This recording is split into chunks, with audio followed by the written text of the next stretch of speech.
Similarly, our beneficial environment is remaining very dependent.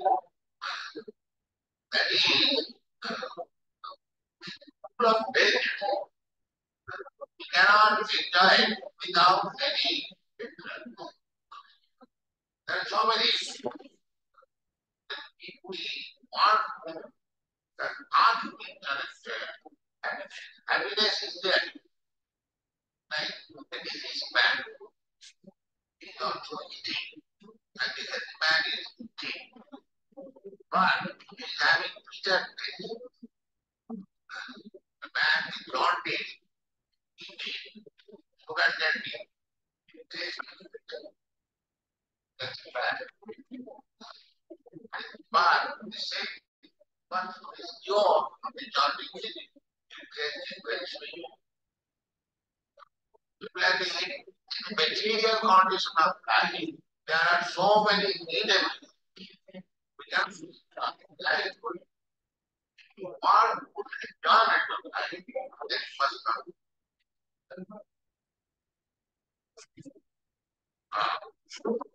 Shastra. These particular word is described in the Bhagavad Gita that it is Dukkaraya, it is cravings of misery. Now I am made aspect. I am not now. Om Ajnanatimirandasya Gnananjanashalakaya Chakshurunmilitam Yena Tasmai Sri Gurave Namaha Sri Chaitanya Manovishtam Sthapitam Yena Bhutale Swayam Rupa Kada Mahyam Dadati Supadantikam Vandeham Sri Guru Sri Yutapadakamalam Sri Gurun Vaishnavamscha Sri Rupam Sagrajatam Sahagana Raghunathanvitam Tam Sajivam Satvaitam Savadutam Parijana Sahitam Krishna Chaitanya Devam Sri Radha Krishna Padan Sahagana Lalita Sri Vishakhanvitamscha He Krishna Karuna Sindho Dinabandho Jagatpate Gopesha Gopika Kanta Radha Kanta Namostute तप्त कांचन गौरांगी राधे वृंदावनेश्वरी वृषभानुसुते देवी प्रणमामि हरिप्रिये वाञ्छाकल्पतरुभ्यश्च कृपा सिन्धुभ्य एव च पतितानां पावनेभ्यो वैष्णवेभ्यो नमो नमः नमो विष्णुपादाय कृष्णप्रेष्ठाय भूतले श्रीमते भक्तिवेदांत स्वामिन्निति नामिने नमस्ते सारस्वते देवे गौरवाणी प्रचारिणे निर्विशेषा शून्यवादी पाश्चात्य देशतारिणे जय श्री कृष्ण चैतन्य प्रभु नित्यानंद श्री अद्वैत गदाधर श्रीवासादि गौर भक्त वृंद हरे कृष्णा कृष्ण कृष्णा हरे हरे हरे राम राम राम हरे हरे हरे कृष्ण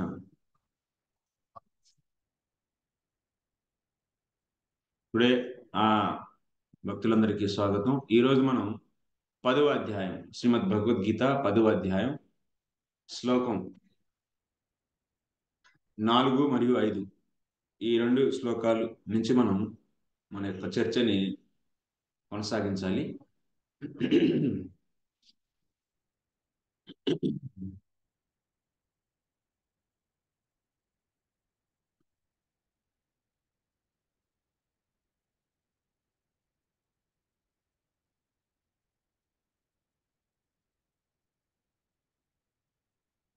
సో 4 మరియు 5 శ్లోకాలలో తెలుసుకున్నటువంటి విషయం ఏంటి అంటే బుద్ధిర్ జ్ఞానం అసమ్మోహ క్షమ సత్యం దమః శమః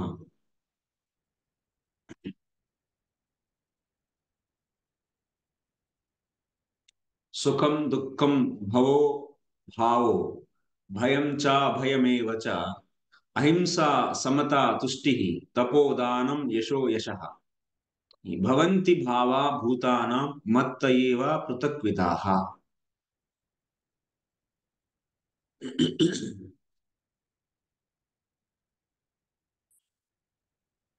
నచ శాస్త్రజ్ఞాః స్వబుద్ధ్యాదిభిః మత్తత్వం జ్ఞాతుం శక్నువంతి. శాస్త్రం తెలిసినంత మాత్రాన భగవత్ తత్వాన్ని తెలుసుకోలేము.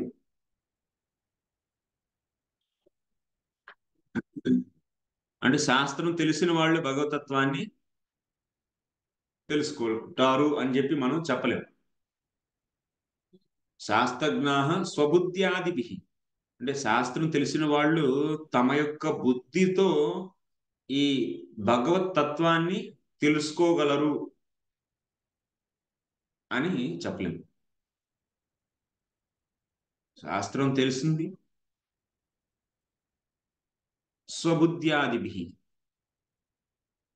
శాస్త్రం తెలిసిన వాళ్ళు తన యొక్క బుద్ధితో, తన యొక్క సొంత బుద్ధితో, స్వబుద్ధి సొంత బుద్ధితో, సొంత బుద్ధి తన యొక్క సొంత బుద్ధితో భగవత్ తత్వాన్ని తెలుసుకొనజాలరు. ఎందుకు అంటే బుద్ధ్యాదీన సత్వాదివత్ మాయా గుణజన్యత్వాత్. శాస్త్రజ్ఞులు తన యొక్క సొంత బుద్ధితో భగవతత్వాన్ని తెలుసుకొని చాలరు.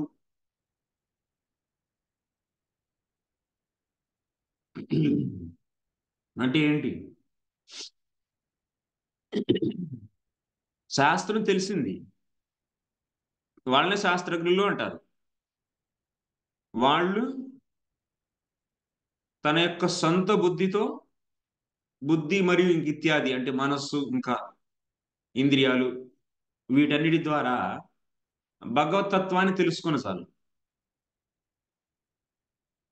ఎందుకని? ఎందుకు అంటే బుద్ధి మరియు మనస్సు ఇంద్రియాలు ఇవన్నీ కూడాను సత్వాదివత్ మాయా గుణజన్యత్వాత్, ఇవన్నీ కూడాను మాయ యొక్క 3 గుణాలతోనే పుడతాయి. మత్తః ఏవ జాతానామపి గుణాతీతే మయి నాస్తి. ఇవన్నీ 3 గుణాలుతో ఏర్పడినటువంటి ఎన్ని పదార్థాలు నా నుంచి వచ్చినప్పటికీ గుణాతీతుడైనటువంటి నా యందు ఇవి లేవు. ఆయన నుంచి వచ్చినాయి కానీ ఆయనలో లేవు.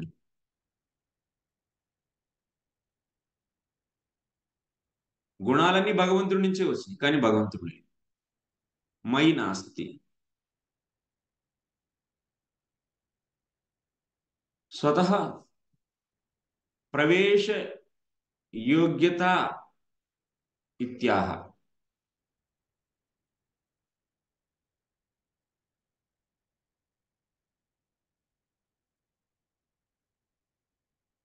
బుద్ధి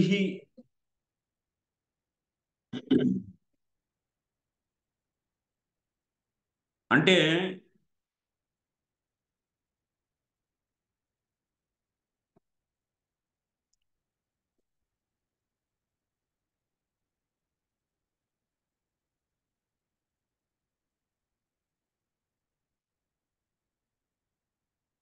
శాస్త్రాల్ని మనం మన సొంత బుద్ధితో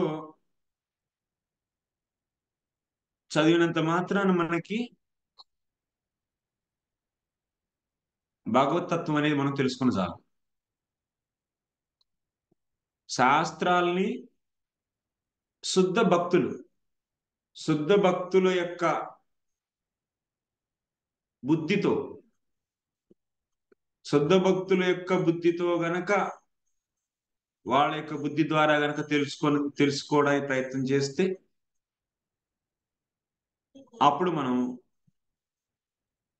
అందులో ఉన్నటువంటి సారాన్ని గ్రహించి తత్వాన్ని తెలుసుకుంటాం, భగవతత్వాన్ని తెలుసుకోగలుగుతాం.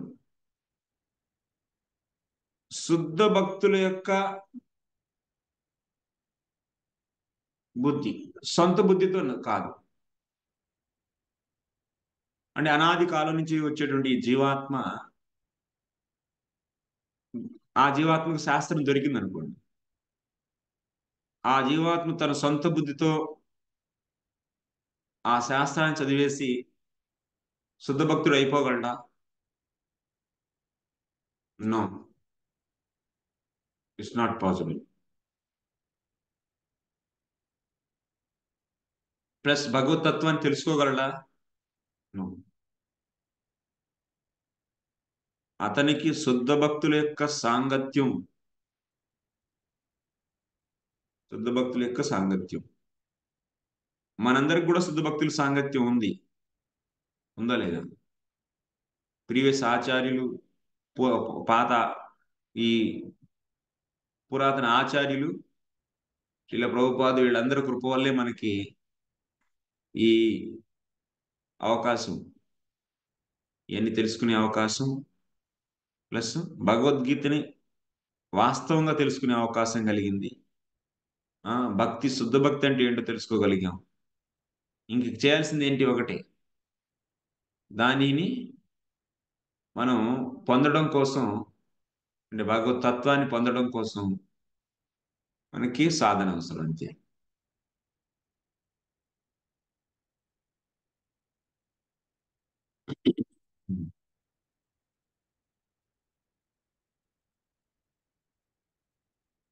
సో కాబట్టి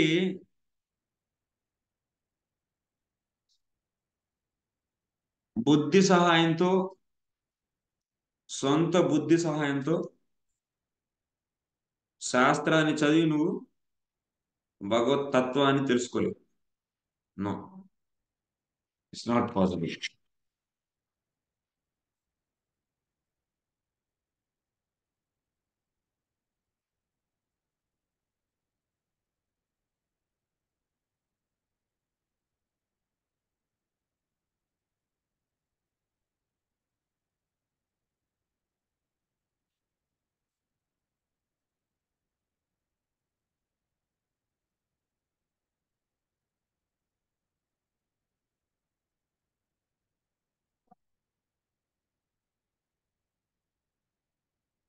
ఇది జీవాత్మ, ఇది జీవాత్మ యొక్క అహంకారము, బుద్ధి ప్లస్ మనస్సు, ఇంద్రియాలు.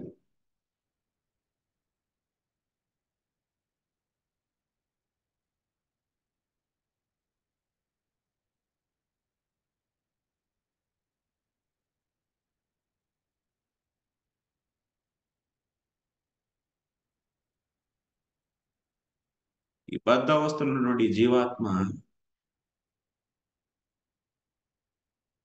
ఈ బుద్ధి సహాయంతో ఈ శాస్త్రాన్ని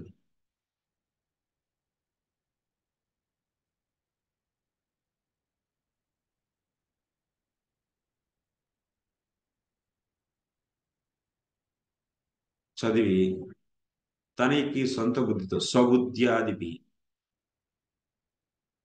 ఇక్కడ విశ్వనాథ్ గారు స్వబుద్ధ్యాదిపి అని చెప్పారు. ఈ బుద్ధితో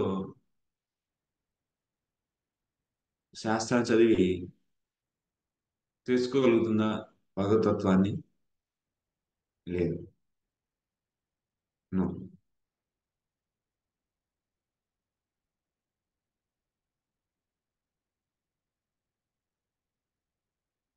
శుద్ధ భక్తుల యొక్క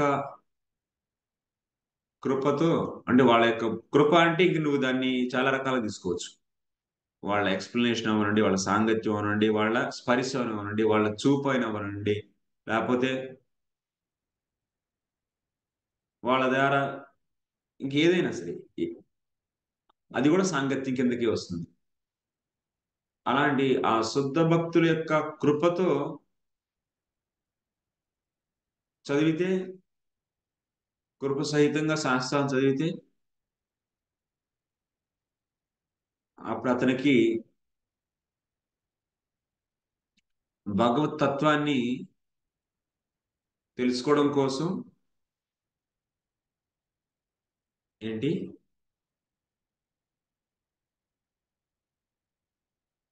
భక్తి సాధన చేయాలి అని చెప్పి మనం ఆ అవగాహన వస్తుంది.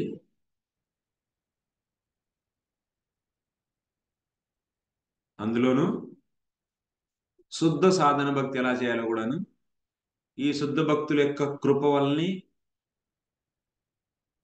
మనకు అర్థమవుతుంది. ఎప్పుడైతే నువ్వు శుద్ధ భక్తి చేస్తావో, సాధన భక్తి, శుద్ధ సాధన భక్తి, అప్పుడు ఈ బుద్ధి, మనస్సు, ఇంద్రియాలన్నీ కూడాను చిన్మయమైపోతాయి, చిన్మయంగా మారుతాయి. చిన్మయంగా మారినటువంటి ఈ హృదయం, ఇప్పుడు ఈ మనస్సు, బుద్ధి, ఇంద్రియాలను కలిపి హృదయం అంటారు. చిన్మయమైనటువంటి ఆ హృదయంలో భగవంతుడు సాక్షాత్తు ప్రకటమయ్యి తన యొక్క అనుభూతిని ఈ జీవాత్మ కలిగిస్తాడు. ఇప్పుడేమవుతుంది, ఈ భౌతికమైన బుద్ధి, ఇక్కడ ఒక ఇంద్రియ పదార్థం ఉందనుకోండి, ఏదో ఇక్కడ ఒక ఫ్రూట్ ఉంది, ఇది ఫ్రూట్. ఈ ఫ్రూట్ ని ఇంద్రియాలు చూస్తే దాని నుంచి మనసు చేరుతుంది, మనసు నుంచి చిత్తానికి బుద్ధి నిర్ణయిస్తుంది. అంటే ఈ మొత్తం ఏంటి, ఇక్కడ ఇంప్రెషన్స్. ఇక్కడ దీని మొత్తాన్ని కలిపి, మనస్సు బుద్ధిని కలిపి, చిత్తాన్ని, ఈ మూడిని కలిపి మనం హృదయం అంటారు. దీంట్లో ఈ పండుగ సంబంధించినటువంటి ఒక వృత్తి ఏర్పడుతుంది. ఆ వృత్తిని ఇప్పుడు ఈ జీవాత్మ ఇది పండు అని చెప్పి తెలుసుకునేది. కానీ ఇప్పుడు అయితే సాధన చేస్తామో ఏమవుతుంది, ఈ బుద్ధి, మనస్సు, ఇంద్రియాలు అన్నీ కూడాను చిన్మయం అయిపోతాయి. ఆ చిన్మమైనటువంటి వృత్తిలో ఇప్పుడు ఈ భౌతిక పదార్థానికి సంబంధించిన వృత్తులు కాకుండా ఇప్పుడు ఏముంటాయి, ఇక్కడ ఈ యొక్క చిన్మయ హృదయంలో సాక్షాత్తు భగవంతుడే. ఏ విధంగా అయితే ఇక్కడ వృత్తి ఉందో, భౌతిక బద్ధవస్థలో వృత్తులు శుద్ధమైపోతే అక్కడ సాక్షాత్తు భగవంతుడే ప్రకటమయ్యి ఈ జీవాత్మకి తన అనుభవాన్ని కలిగింపజేస్తాడు. ఓకే,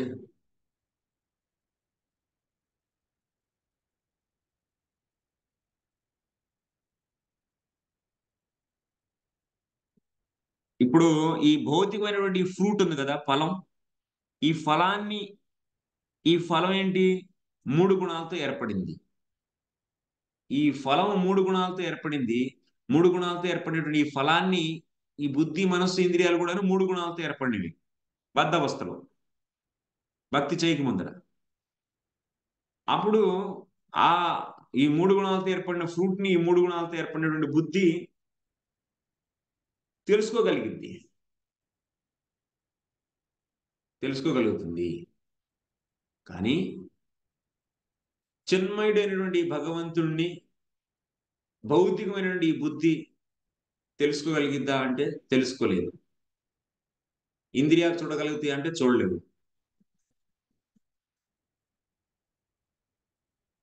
మనస్సు చూడగలుగుతుందా అంటే, మనస్సు దాన్ని క్యాప్చర్ చేయగలుగుతుందా అంటే చేయలేదు. ఎందుకు అంటే మూడు గుణాలతో ఏర్పడినటువంటి ఇవి చిన్మయమైనటువంటి ఈ యొక్క భగవద్ దేహాన్ని తెలుసుకోలేవు.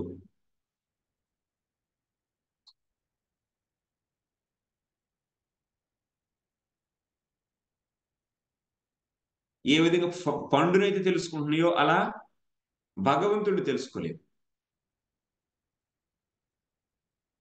భగవంతుణ్ణి తెలుసుకోలేవు అంటే భగవంతుణ్ణి స్పృశించలేవు.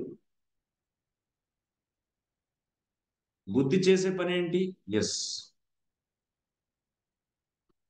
బుద్ధి యొక్క పని సూక్ష్మ అర్థ నిశ్చయ సామర్థ్యం.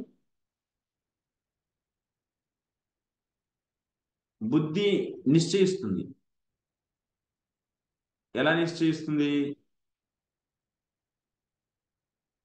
ఇప్పుడు ఈ పండును చూస్తే ఈ పండు ఇంద్రియాలకు చేరుతుంది, ఇది పండు అని అది మనస్సు నుంచి చిత్తానికి, చిత్తంలో ఆ యొక్క ఇంప్రెషన్స్ మ్యాచ్ అవుతే బుద్ధి నిర్ణయిస్తుంది ఇది పండు అని చెప్పి. అలా ఈ భగవంతుడు ఎదురుగుండా ఉంటే ఇంద్రియాలు, భౌతికమైనటువంటి ఇంద్రియాలు అవి అసలు టచ్ చేయగలవా?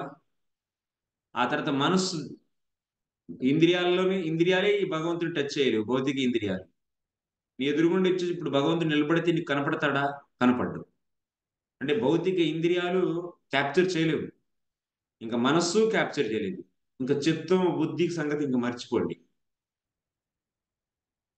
సో కానీ ఎప్పుడవుతుంది అది? ఎప్పుడైతే బుద్ధి, మనస్సు, ఇంద్రియాలన్నీ కూడాను చిన్మయం అయిపోతాయో, సాధనా భక్తి చేసి చిన్మయం అవుతాయో, అప్పుడు భగవంతుడు ఎదురొచ్చి నిలబడినా సరే చూడగలుగుతాయి. ఆ చిన్మయమైనటువంటి ఇంద్రియాలు, చిన్మయమైనటువంటి మనస్సు, చిన్మయమైనటువంటి బుద్ధి.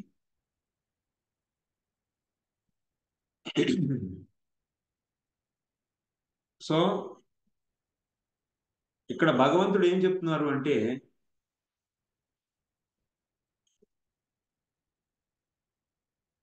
శాస్త్రజ్ఞాః స్వబుద్ధ్యాదిభిః మత్తత్వం జ్ఞాతుం న శక్నువంతి యతః బుద్ధ్యాదీనాం సత్వాదివత్ మాయా గుణజన్యత్వాత్ మత్తః ఏవ జాతానామపి గుణాతీతే మయి నాస్తి.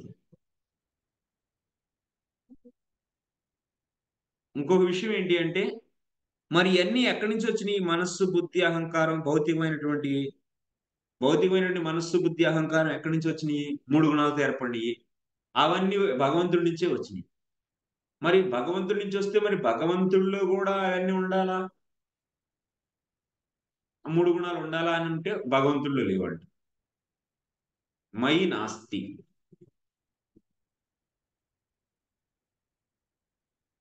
ఎందుకంటే భగవంతుడిలో ప్రవేశించలేవై.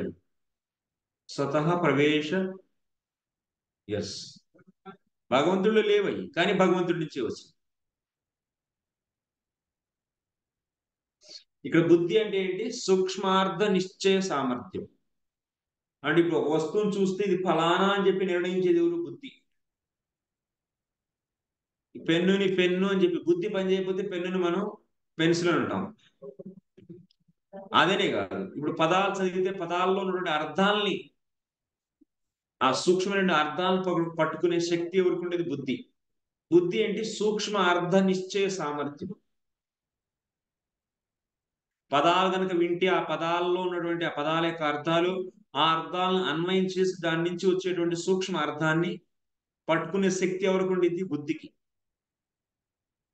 బుద్ధి చాలా పనులు చేస్తుంది. ఫలానా వస్తువు చూస్తే అది ఆ ఫలానా అని చెప్పి చెప్పేది ఎవరు? బుద్ధి. ఈ సామర్థ్యం, బుద్ధి అంటే ఏంటి? సూక్ష్మ అర్థాలను నిర్ణయించే సామర్థ్యాన్ని బుద్ధి అంటారు. అలాంటి బుద్ధి భగవంతుడిని చేరగలుగుతుందా? భగవంతుడిని స్పృశించగలుగుతుందా అంటే స్పృశించలేదు.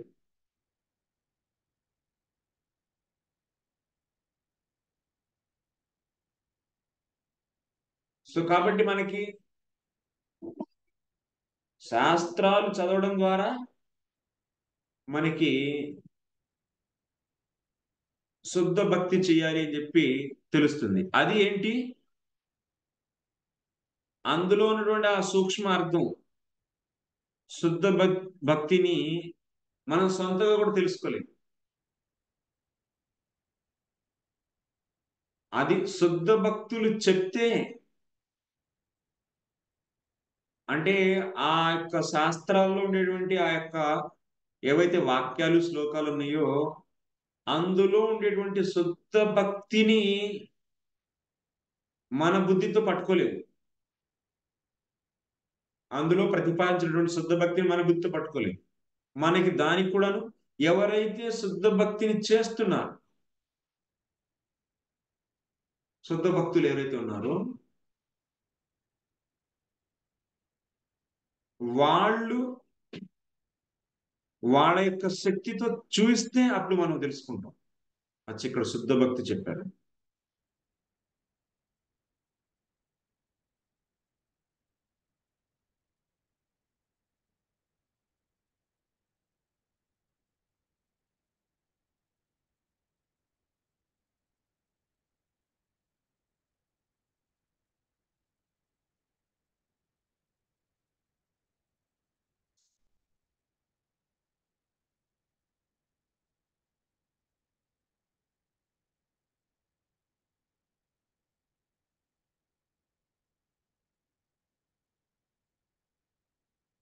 అలా శుద్ధ భక్తిని తెలుసుకుని సాధన చేస్తే ఇంద్రియాలు మనస్సు బుద్ధి చిన్మయం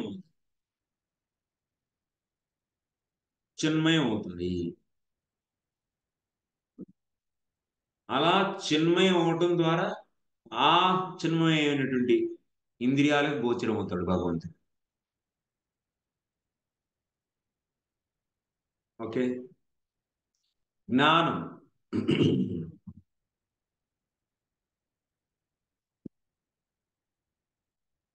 ఆత్మ అనాత్మ వివేక. ఆత్మానాత్మ వివేకం ని కలిగించేదే జ్ఞానం. ఈ జ్ఞానం ద్వారా నువ్వు భగవంతుడు తెలుసుకోగలుగుతావా? తెలుసుకోలేవు. ఆత్మ అనాత్మని వేరుపరిచే శక్తి నీ దగ్గర ఉంది.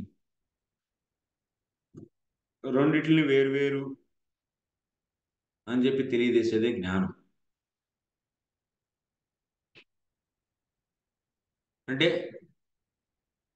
మనస్సు అంటే జడ పదార్థాల యొక్క లక్షణం ఇది, మనస్సు యొక్క లక్షణం ఇది, బుద్ధి యొక్క లక్షణం ఇది. ఆ ఈ యొక్క 23 ప్రకృతి యొక్క లక్షణం, ప్రకృతి నుంచి వచ్చిన మహత్ వచ్చింది, మహత్ యొక్క లక్షణం ఇది. అహంకారం వచ్చింది, దాని నుంచి అహంకారం లక్షణం ఇది. ఇవన్నీ జడ పదార్థాలు. వీటన్నిటికంటే వేరైంది ఆత్మ. ఆత్మ చిన్మయమైనటువంటిది. ఆత్మ ఆనందమైనటువంటిది. ఆ పదార్థం వేరు, ఇవి వేరు. ఇవన్నీ చెప్పేది ఎవరు? జ్ఞానం. బోధించేది మనకి ఈ అన్నిటి గురించి తెలియడమే జ్ఞానం. ఈ జ్ఞానం ద్వారా నువ్వు భగవంతుణ్ణి తెలుసుకోగలుగుతావా? తెలుసుకోలేవు. జ్ఞానం అంటే ఏంటి? ఆత్మానాత్మ వివేక అంటే ఏంటి? ఆత్మానాత్మ వివేక అంటే నీకేంటని చెప్పి క్వశ్చన్ రావచ్చు. ఆత్మానాత్మ వివేక అంటే ఆత్మ అంటే ఏంటి, అనాత్మ అంటే ఏంటి? అనాత్మ అంటే ఏంటి? ప్రకృతి. ఆ ప్రకృతి నుంచి ఏమొచ్చింది? మహత్. ఆ మహత్ నుంచి అహంకారం. అహంకారం నుంచి ఇలే. ప్రకృతి యొక్క లక్షణం ఏంటి? మహత్ యొక్క లక్షణం. లక్షణం అంటే డెఫినేషన్. అహంకారం డెఫినేషన్ ఏంటి? వీటి నుంచి ఇంకా చాలా వచ్చినాయి. పంచమహాభూతాలు అంటే పృథివీ, నీరు, అగ్ని, వాయువు, ఆకాశం. అసలు పృథివీ అంటే ఏంటి? పృథ్వీ యొక్క లక్షణం ఏంటి? అగ్ని యొక్క లక్షణం ఏంటి? ఆ జలం యొక్క లక్షణం, వాయు యొక్క లక్షణం, ఆకాశం యొక్క లక్షణం. ఇంకా పంచ తన్మాత్రలు, రూపం, రసం, గంధం, స్పర్శ, శబ్దం. ఇక్కడి నుంచి మళ్ళీ బుద్ధి, ఇంద్రియాలు. బుద్ధి యొక్క డెఫినేషన్ ఏంటి? ఇంద్రియాల యొక్క డెఫినేషన్. ఇవన్నీ అనాత్మ పదార్థాలు. ప్రతి పదార్థం గురించి మనం దాని యొక్క దాని యొక్క డెఫినేషన్ ఉంది ఆల్రెడీ మన యొక్క ఆచార్యుల ద్వారా మరియు పూర్వ ఆచార్యుల ద్వారా మరియు ఇంకా శాస్త్రాల ద్వారా చెప్పబడింది. వీటన్నిటిని నువ్వు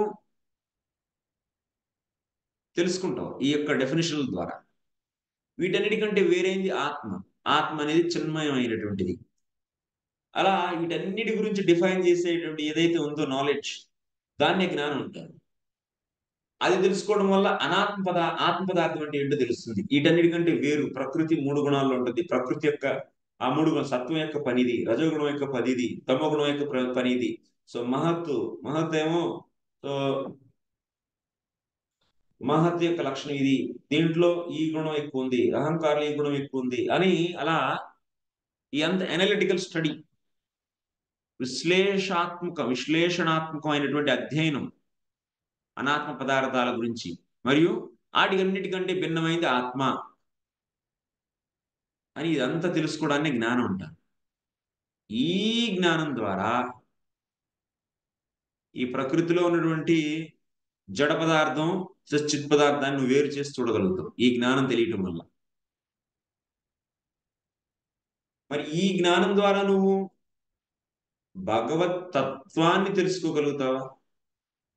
భగవత్ తత్వాన్ని అంటే ఈ భగవంతుడి యొక్క శరీరం ఎలా నిర్మాణం అయింది, దీంట్లో ఏమేమి ఉన్నాయి, అసలు ఈ శక్తులు ఎలా పనిచేస్తున్నాయి, ఆ శక్తుల కింద మధ్య ఉన్నటువంటి ఇంటరాక్షన్ ఎలా జరుగుతుంది, ఆయన ఈ శక్తులతో తన లోకాన్ని ఎలా సృష్టించాడు, అక్కడ జీవులు ఆనందంగా ఉండడానికి కారణం ఏంటి, ఈ దేహంలో ఏమేమి ఉన్నాయి, ఇవన్నీ నువ్వు అనలైజ్ చేయగలుగుతావా ఈ జ్ఞానం ద్వారా? ఆత్మ అనాత్మ వివేక జ్ఞానం ద్వారా నువ్వు భగవత్ తత్వాన్ని నువ్వు తెలుసుకోగలుగుతావా? తెలుసుకోలేవు. అదేవిధంగా జ్ఞానం అసమ్మోహ. అసమ్మోహ అసమ్మోహ అసమ్మోహ అంటే వయగ్ర్యాభావ,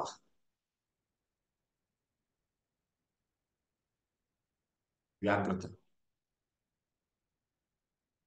అంటే సమ్మోహం లేకుండా ఉంటుంది.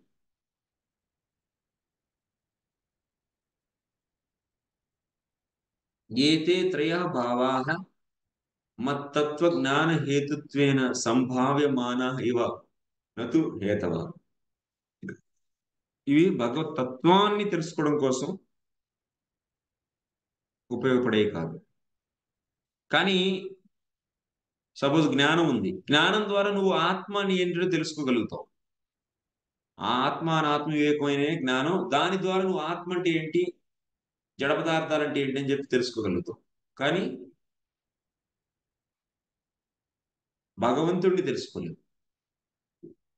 ఆ మత్తత్వ జ్ఞాన హేతుత్వేన సంభావ్యమాన నతు హేతవ. ప్రసంగాద్ అన్యాన్ అపి భావాన్ లోకేషు దృష్టాన్ న సతః ఏవ ఉద్భూతాన్.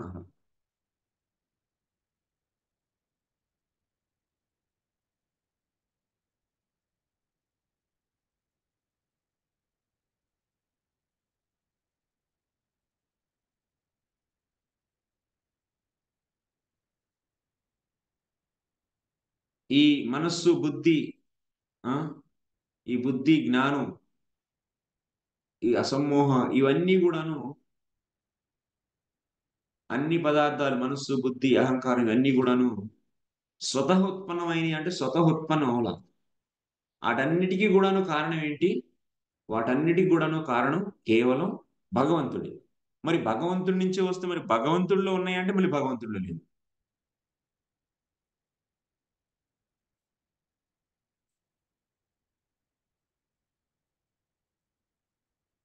ఇంకా ఇంకా అనేకమైనటువంటి భావాలు చెప్పారు ఆయన. క్షమ, క్షమ అని చెప్పారు. క్షమ అంటే ఓర్పు, ఓర్చుకునేతనం. సహిష్ణుత్వం అంటే ఓర్చుకోవడం. సత్యం అంటే యథార్థం చెప్పటం. దమః అంటే బాహ్యేంద్రియాలను నిగ్రహించటం. అంటే 5 ఇంద్రియాలు, మనస్సు, సారీ, కళ్ళు, చెవులు, ముక్కు, నాలుక, చర్మం, వీటన్నిటిని నిగ్రహించడాన్నే దమః అంటారు. శమః అంటే అంతరింద్రియ నిగ్రహ, అంటే మనస్సు యొక్క నిగ్రహం, దాన్నే శమః అంటారు. ఇవన్నీ సాత్విక, అంటే సాత్వికమైనటువంటివి, అంటే సత్వగుణంతో ఉత్పన్నమైనవి ఇవన్నీ. అంటే ఒక వ్యక్తి దగ్గర చాలా ఓర్చుకునే తనం ఉంది. ఆ ఓర్చుకునే తనం ద్వారా అతడు భగవంతుడిని చూడగలడా? లేదు. ఒక వ్యక్తుడు సత్యవాది, జీవితంలో ఎప్పుడూ అబద్ధం చెప్పాల, నిరంతరం సత్యాన్ని పలుకుతాడు. కాబట్టి ఇలా సత్యాన్ని పలకడం వలన అతడు భగవత్ తత్వాన్ని తెలుసుకోగలుగుతాడా? తెలుసుకోలేడు. భగవత్ తత్వాన్ని తెలుసుకోవాలంటే ఏం చేయాలి? అంటే భగవంతుడు ఏంటి, ఆయన స్వరూపం ఏంటి, ఆయన ఇది, ఆయన యొక్క శక్తులు, ఆ శక్తులు ఎలా పనిచేస్తున్నాయి, ఇవన్నీ తెలియాలంటే ఏం కావాలి మనకి? భక్తి. భక్తితో ఇవన్నీ ఇంద్రియాలు, మనస్సు, బుద్ధి అన్ని మారిపోతే, భక్తిమయం అయిపోతే అవన్నీ, అప్పుడు దానికి గోచరం అవుతాడు భగవంతుడు. దాని ద్వారా చూడొచ్చు. కానీ నువ్వు సత్యం చెప్పినంత మాత్రాన ఎంత సత్యమైన పలుకు, ఈ బుద్ధి మనస్సు ఇంద్రియాలు చిన్మయం అవుతాయా? చిన్మయమే అవవు, సత్వమయం అవుతాయి. బుద్ధి మనస్సు ఇంద్రియాలన్నీ కూడా సత్వమయం అవుతాయి, కానీ చిన్మయం అవవు. సత్వమయం అయినంత మాత్రాన ఆ సత్వమైనటువంటి ఆ మనస్సు బుద్ధి ఇంద్రియాలకు భగవంతుడు గోచరుడు అవుతాడా? గోచరం అవుతాడా అంటే ఆహా లేదు. కనిపిస్తాడా అంటే కనిపించడు. అంటే సత్యం చూడటం వల్ల శక్తి వస్తుంది కదా అంటే ఆ శక్తి సత్వమయమైనటువంటి శక్తి. ఆ శక్తితో నువ్వు భగవత్ తత్వాన్ని చూడలేవు, తెలుసుకోలేవు.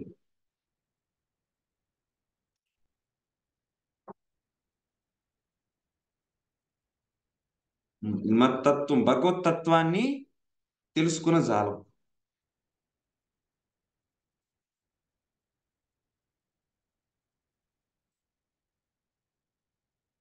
అంటే భగవత్ తత్వం ఎందుకు?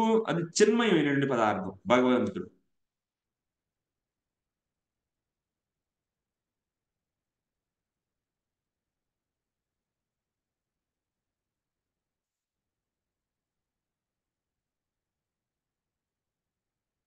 ఇప్పుడు ఇప్పుడు మనం సాధకులం కాబట్టి జపం చేసినప్పుడు ఒక అనుభూతి వస్తుంది. భగవంతుడి యొక్క ప్రేమ, భగవంతుడి యొక్క భక్తి అనుభూతి ఏదో సూక్ష్మంగా ప్రతి నామం చేసినప్పుడు వస్తుంది. అదేంటి? అది స్పష్టంగా కనిపించట్లే మనకి, కానీ ఒక రకమైన ఆనందం. అదే యాక్చువల్లీ అంటే భక్తి నువ్వు చేయడం స్టార్ట్ చేసిన మొదటి రోజు నుంచే నీకు భగవంతుడు భక్తి అనే యొక్క అనుభవం స్ఫురణ అనేది కలుగుతుంది. ఒక ముద్ద తింటే ఆకలిగా ఉన్నవాడు ముద్ద ముద్దకి మనకి తుష్టి పుష్టి క్షుధి నివృత్తి జరుగుతుంది, కానీ స్పష్టంగా ఉండదు. బాగా ఆకలేస్తుంది, ఒక చిన్న ముద్ద లేకపోతే ఒక ఒక చిట్టిడు చిటికెడు ఇంత అన్నం తిన్నాం, దాంతో క్షుధి నివృత్తి ఎంతో కొంత జరిగి, కానీ పూర్తిగా తృప్తి వచ్చినట్టుండిద్దా? పూర్తిగా ఆకలి నివృత్తి అయిపోయినట్టుండిద్దా అంటే ఉండదు. అంటే ఇప్పుడు నామం జపం చేస్తుంటే మనకి అనుభవం వస్తుందే, టేస్ట్ వస్తుంది. అదేంటి? అదే భగవంతుడి యొక్క భక్తి శక్తి, భగవంతుడి యొక్క స్వరూప శక్తి. కానీ అది స్పష్టంగా లేదు. ఎందుకు అంటే ఇంకా మనస్సు బుద్ధి ఇంద్రియాలు అన్నీ కూడాను పరిష్కృతం అవ్వలేదు, అంటే క్లీన్ అవ్వలేదు.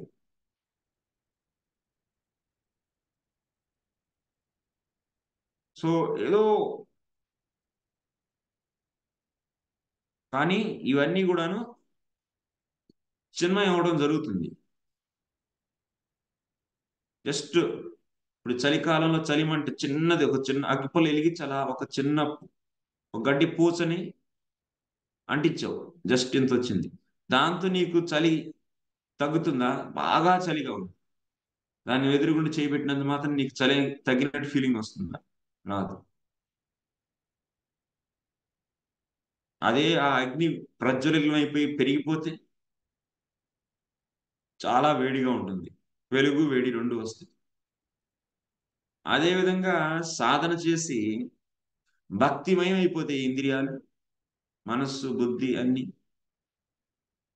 అప్పుడు సాక్షాత్తు భగవంతుడి యొక్క ప్రత్యక్ష అనుభవం అవుతుంది.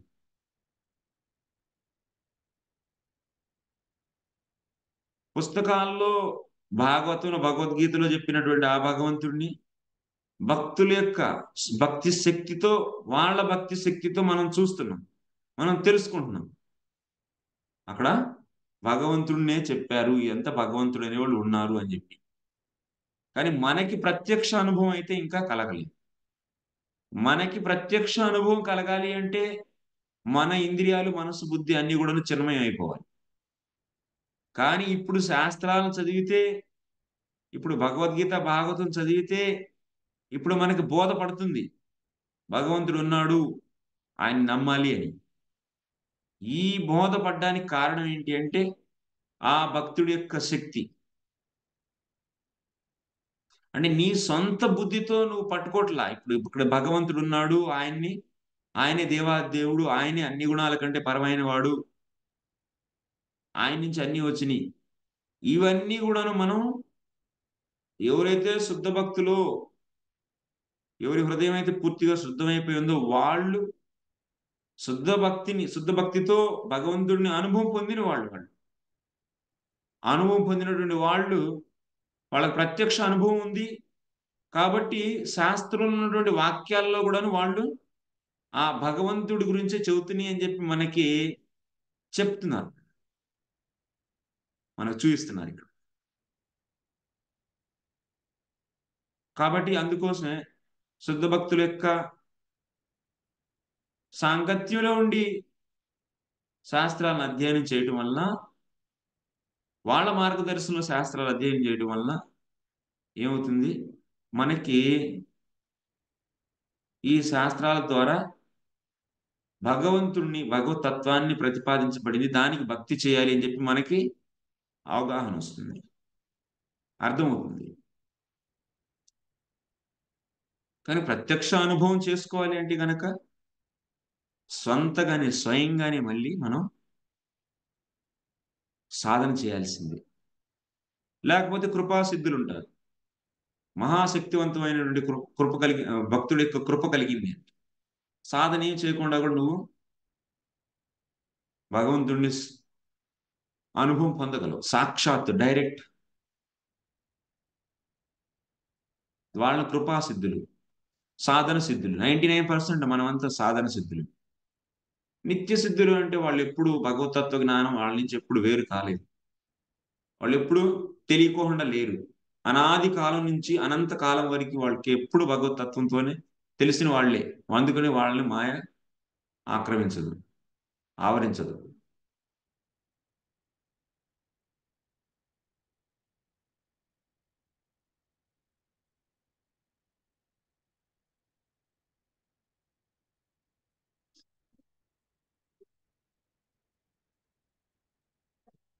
అంటే సత్వగుణం నుంచి ఉత్పన్నమైనటువంటి ఈ గుణాలు నువ్వు ఎంత అవపోసన పట్టినప్పటికీ వాటి ద్వారా నువ్వు భగవంతుణ్ణి ప్రత్యక్షంగా దర్శించుకోలేవు.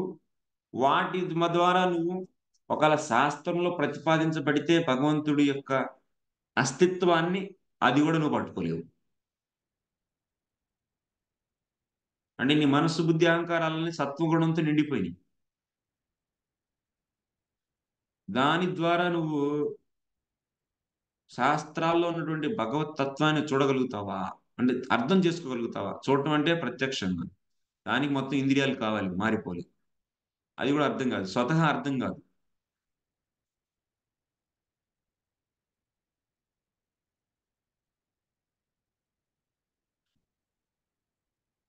దానికి ఏం కావాలి? మరో భక్తుడి యొక్క భక్తి శక్తి కావాల్సిందే.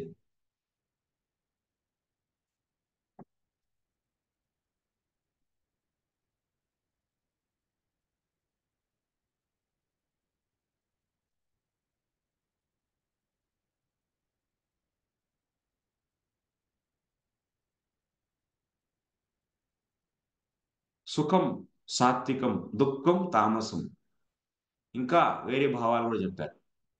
కృష్ణుడు చెప్తున్నారు ఇవన్నీ కూడా నా నుంచి వచ్చినాయి. సుఖం అంట అది సుఖం, సాత్వికం. దుఃఖం అంటే తామసం. భవ అభావం అంటే జన్మ మృత్యు దుఃఖ విశేషం. భవం అంటే ఏంటి? జన్మ మృత్యు దుఃఖ. భవ భవాభావం.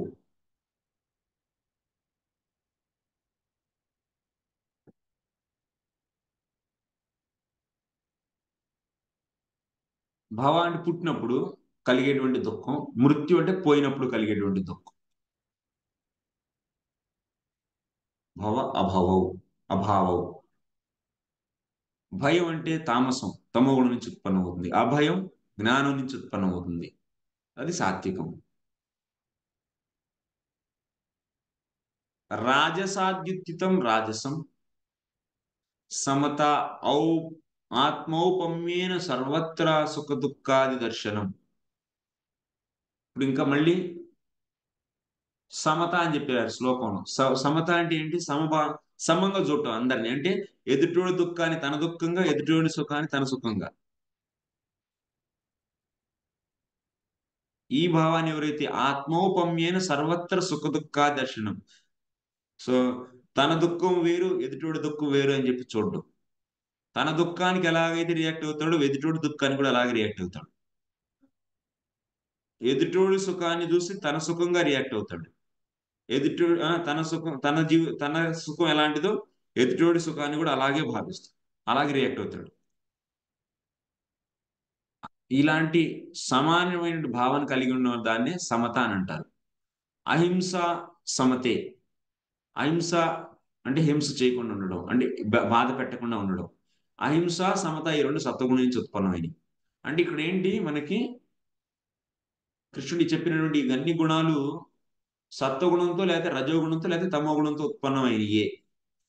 వీటి ద్వారా అంటే ఇప్పుడు నువ్వు అహింస పరమో ధర్మ, అహింసే పరమధర్మం అని చెప్పేసి నువ్వు అహింసనే అభ్యాసం పట్టావు.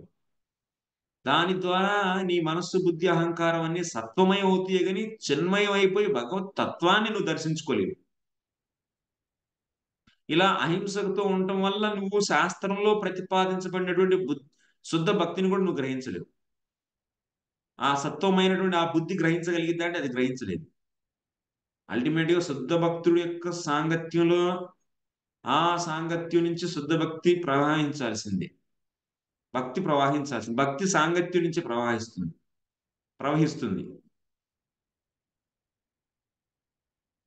ఆ భక్తి యొక్క శక్తితో ఈ భౌతిక బుద్ధితో మనం ఏంటి ఒక విశ్వాసాన్ని పెంచుకుంటాం భగవంతుడు ఉన్నాడు అని. ఆ భక్తి యొక్క కృప అనేది మనపై లేదు అంటే ఈ కేవల భౌతికమైన బుద్ధితో భగవంతుడి పైన విశ్వాసం మనకి ఏర్పడుతుందా, భక్తి పైన మనకి విశ్వాసం ఏర్పడుతుందంటే ఏర్పడదు, సంభవం కాదు. అది ఫస్ట్ అర్థం చేసుకోలేదు, ప్లస్ ఆ బుద్ధి అర్థం చేసుకోలేదు. అంటే ఆ బుద్ధి అంటే సూక్ష్మార్థ సామర్థ్యం, సూక్ష్మార్థ నిశ్చయ సామర్థ్యం. ఆ అర్థాన్ని నిశ్చయించలేదు, ఇంకా చారణ లేదు.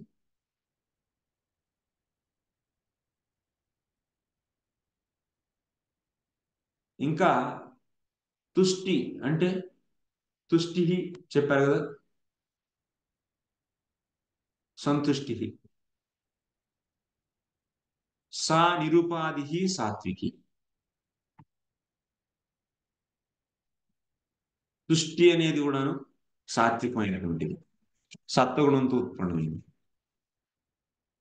నిరుపాధిక తుష్టి ఏమో సాత్వికమైనది, సోపాధిక తుష్టి ఏమో రాజసమైంది.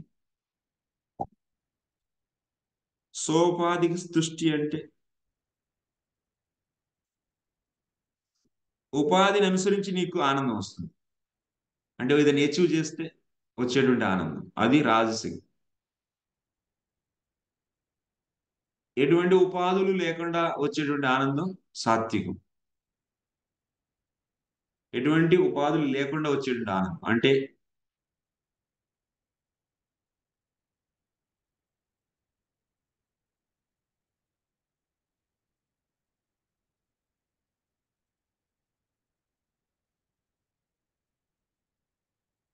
తను శరీరం కాదు, తను ఆత్మ అని తెలుసుకొని ఈ యొక్క ఆనందం, ఈ యొక్క స్థితిలో ఉండి ఆనందపడితే అది సాత్వికం.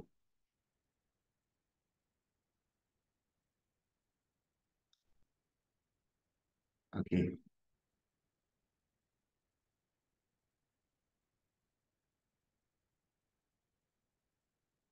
నెక్స్ట్ తపస్సు దానం. తపోదానేపి సోపాధి నిరుపాధిత్వాభ్యాం సాత్విక రాజసే. సోపాధిక తపహేమో ఉపాధి సహితమైనటువంటి తపస్సు రాజసం, నిరుపాధి తపస్సు సాత్వికం.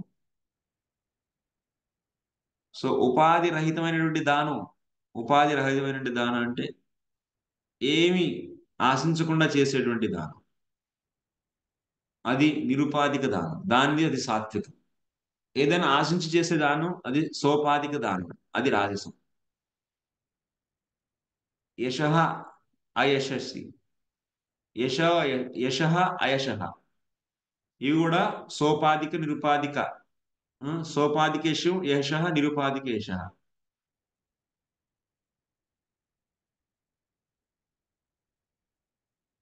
అవి కూడా ఉపాధి ఉపాధి రహితమయ్యి మళ్ళీ అందులో కూడాను సాత్విక రాజస.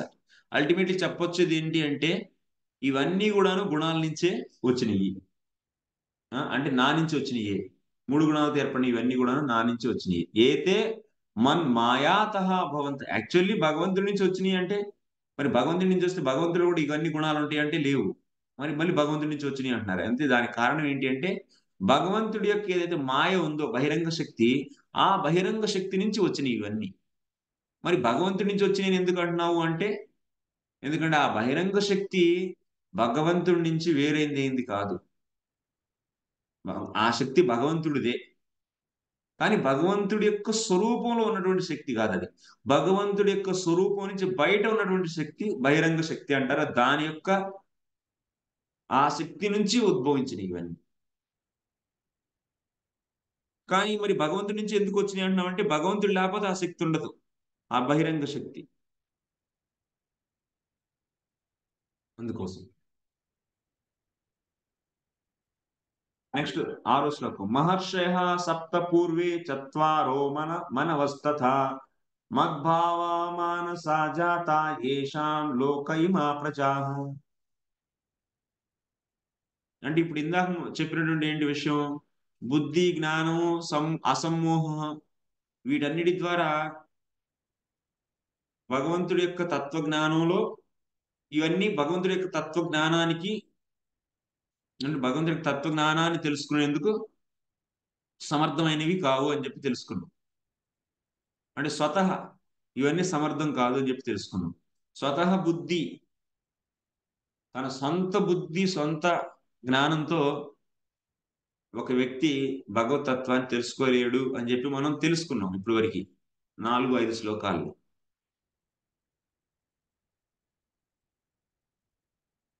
ఇప్పుడు ఋషుల గురించి వ్యక్తుల గురించి చెప్తున్నారు. ఇప్పుడు ఈవెన్ వ్యక్తులు కూడా తెలుసుకోలేకపోయారు అని. వ్యక్తులు కూడా అసమర్థులే. అంటే ఎవరు? మహర్షులు. సప్త సప్తర్షిస్ అంటే సప్త ఋషులు. ఎవరు సప్తర్షులు? మరీచి, దక్ష, కశ్యప, వీళ్ళందరూ సప్తర్షులు. ఈ సప్తర్షులు కూడాను భగవతత్వాన్ని తెలుసుకోలేకపోయారు.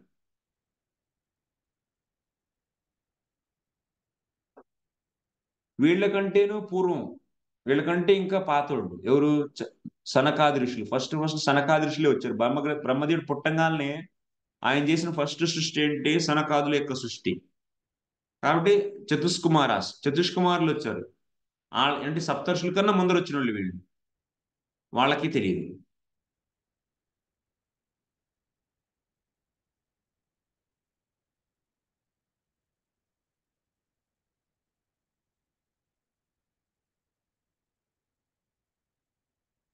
ఇంకా మనూస్, చతుర్దశ మనూస్.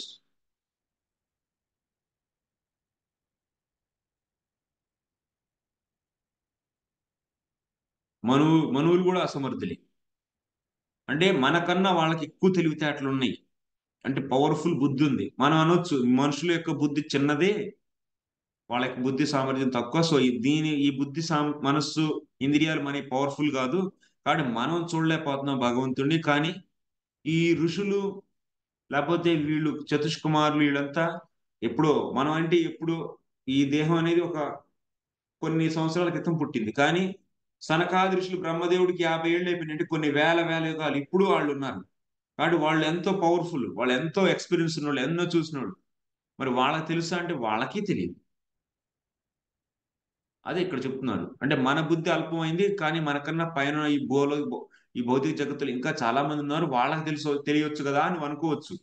ఇప్పుడు కృష్ణుడు ఏమన్నాడు? వాళ్ళకి తెలియదు, వాళ్ళు అసమర్థులేనని తెలుసుకోవడంలో అంటున్నారు. వాళ్ళు అసమర్థులేనంట. స్వయంభూ మనువులు అసమర్థులే. మానస మనాదిభ్య ఉత్పన్నా జాతా అభువ నిత్యలు. సో మద్భావాః మానసాః జాతాః యేషాం లోక ఇమాః ప్రజా.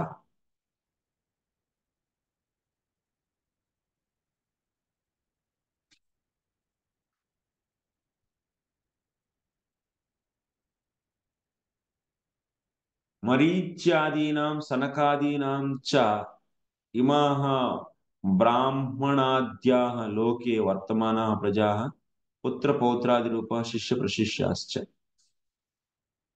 ఇంకా మరీచులు, సనకాది ఋషులు, మరీచులు, సప్తర్షులు, ఇంకా ఆ తర్వాత వాళ్ళందరి నుంచి వచ్చినటువంటి ఎంతో మంది ప్రజలు, వీళ్ళెవ్వరూ కూడాను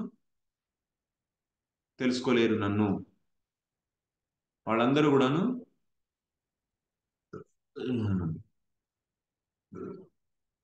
భగవంతుని తెలుసుకోలేరు.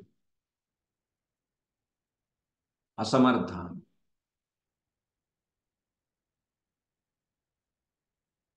ఏతాం విభూతిం యోగం చ మమ యో వేత్తి తత్వతః సవికల్పేన యోగేన యుజ్యతే నా అత్ర సంశయం.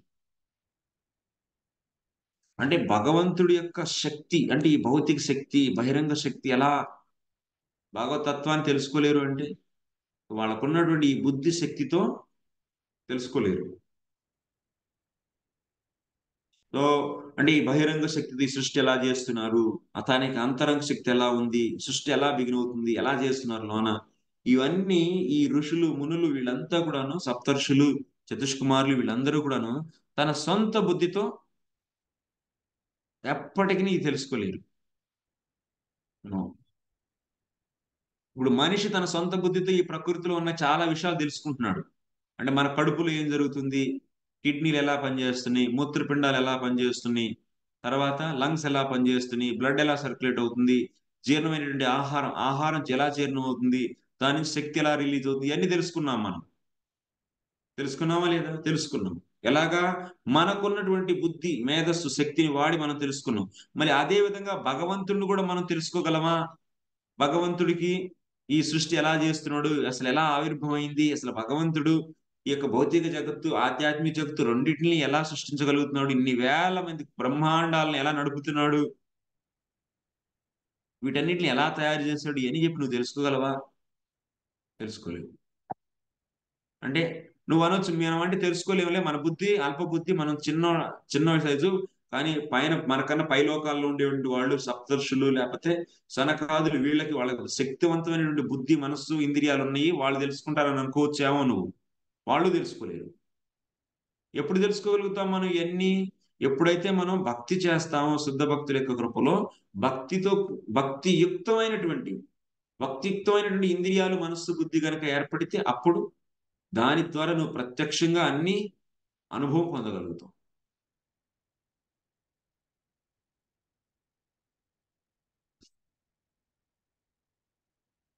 అందుకని ఇక్కడ ఏం చెప్తున్నారు, ఇక్కడ నా యొక్క విభూతులు,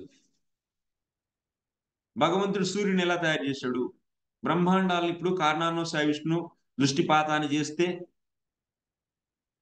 మొత్తం ప్రకృతి శోభించబడిద్ది, దాని ద్వారా సృష్టి జరుగుతుంది, బ్రహ్మాండాలు ఏర్పడతాయి అండి. ఇదంతా ఎలా జరుగుతుంది? ఇప్పుడు సపోజ్ హైడ్రోజన్ ఆక్సిజన్ ఈ రెండు కలిపితే హైడ్రోజన్ పరమాణువు, దాంట్లో ఒక ఎలక్ట్రాన్ ఉండిద్ది, వేలెన్స్ ఎలక్ట్రాన్. ఆక్సిజన్ ఆక్సిజన్కి ఆక్సిజన్ పరమాణు సంఖ్య ఎంత? 8 కదా. ఎస్ ఆర్బిటాల్లో 2, తర్వాత S1s 2s2p. ఇంకా దానికి ఇంకెన్ని కావాలి? ఇంకో 2 ఎలక్ట్రాన్లు కావాలి. ఆక్సిజన్కి 2 ఎలక్ట్రాన్లు వస్తే అది కూడా స్థిరత్వాన్ని పొందుతుంది. దాంతోపాటు ఆ 2 ఎలక్ట్రాన్లు ఎవరు షేర్ చేసుకుంటారు? హైడ్రోజన్. 2 హైడ్రోజన్కి 1 కావాలి. సో కాబట్టి ఆక్సిజన్కి ఏమో హైడ్రోజన్కి 2, ఆక్సిజన్కి రెండు. హైడ్రోజన్కి ఒకటి, ఆక్సిజన్కి రెండు పరమాణువులు కావాలి స్థిరత్వాన్ని పొందడం కోసం. ఎలక్ట్రాన్లు. ఆ, దానికోసం ఏం చేస్తారు, ఇద్దరు కలిసి పంచుకుంటారు.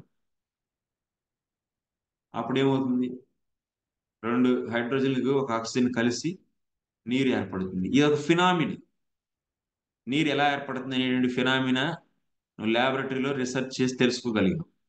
దాంట్లో అసలు ఇలా రెండు హైడ్రోజన్లు ఆక్సిజన్ ఎలా కలగలుగుతున్నాయి, ఎలా బాండింగ్ ఏర్పడుతుంది, అక్కడ కోవలెంట్ బాండ్ ఎలా ఏర్పడుతుంది, ఇవన్నీ. సో మనం అనాలిసిస్ చేసాం ల్యాబొరేటరీలో.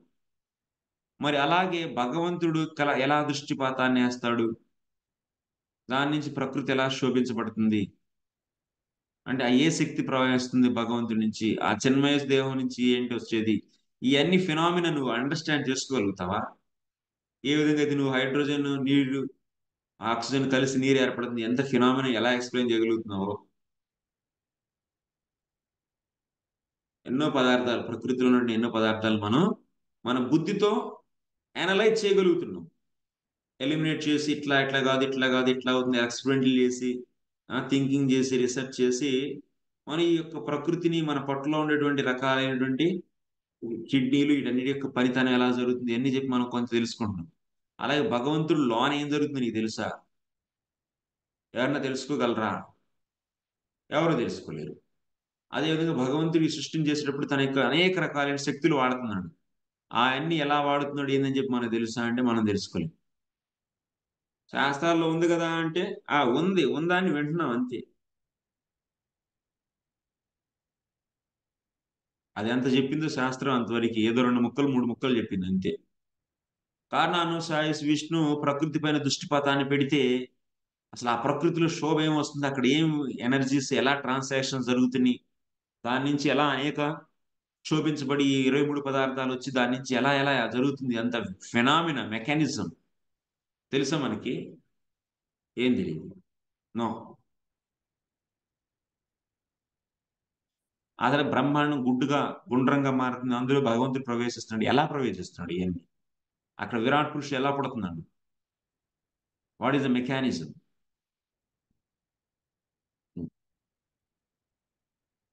ఇవన్నీ తెలుసా మెకానిజమ్స్? భౌతికమైన పదార్థాలను ఎలాగైతే అనలైజ్ చేయగలుగుతున్నావు అవన్నీ నువ్వు అనలైజ్ చేసి తెలుసుకోగలవా? లేదు. నో.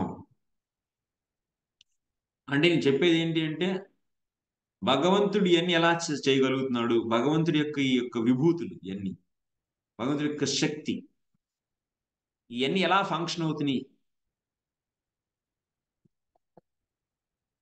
అనేది సంభవం కాదు. ఏతాం విభూతిం యోగం చ మమ యో వేత్తి తత్వతః. సో అవికల్పేన యోగేన యుజ్యతే నాత్ర సంశయ.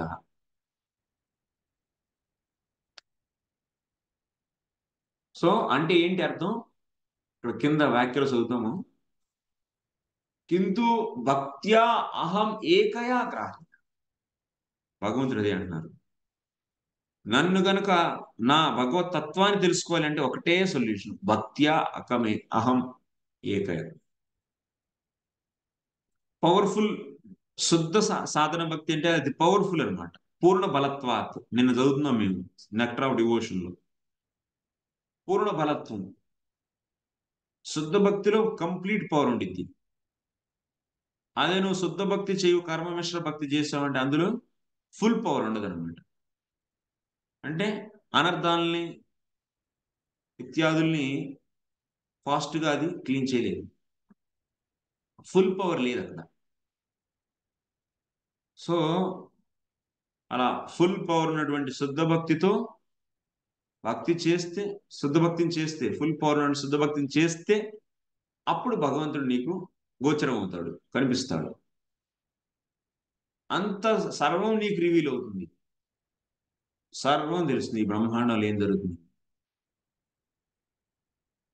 భక్త్యా అహం ఏకయా గ్రాహ్య ఇది మదుక్తే అనన్య భక్త మత్ ప్రసాదాత్ మద్వాచి దృఢ ఆస్తిక్యం దధాన మత్తత్వం వేత్తి.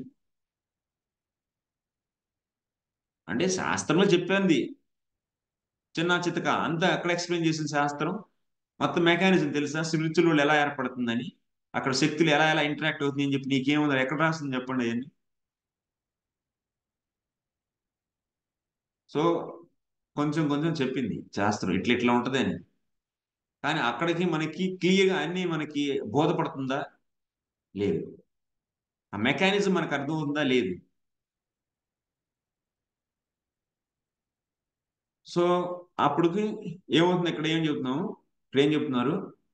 అనన్య భక్త ఏవ, ఎవరైతే అనన్య భక్తులు ఉంటాడో వాళ్ళే మత్ ప్రసాదాత్, నా యొక్క కృప ద్వారా, మద్వాచి దృఢం ఆస్తిక్యం దదాన, భగవంతుడి యొక్క ఈ యొక్క వచనాలపైన దృఢమైనటువంటి విశ్వాసాన్ని పెట్టితే అప్పుడు మత్తత్వం వేత్తి,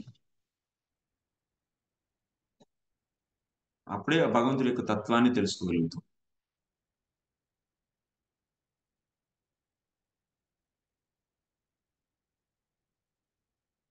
భగవంతుడి యొక్క ఈ చాప్టర్ కొంచెం డిఫికల్ట్ గా ఉండేది, అందుకే చెప్పాను. ఫస్ట్ చెప్పాడు ఆల్రెడీ విశ్వనాథ్ గారు, ఈ చాప్టర్ నీకు ఎంత ఎక్స్ప్లెయిన్ చేసినా ఇది డీప్. భగవత్ తత్వం గురించి తెలియడం అనేది ఇది ఒక డీప్ నాలెడ్జ్ అనమాట. It's not so easy.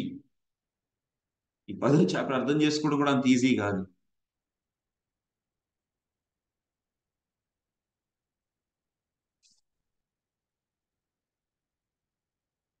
భక్త్యా అహం ఏకయా గ్రాహ్య ఇది మదుక్తే మద్ అనన్య భక్త ఏవ వ్యక్తి, భగవంతుడి యొక్క అనన్య భక్తుడే తెలుసుకుంటాడు.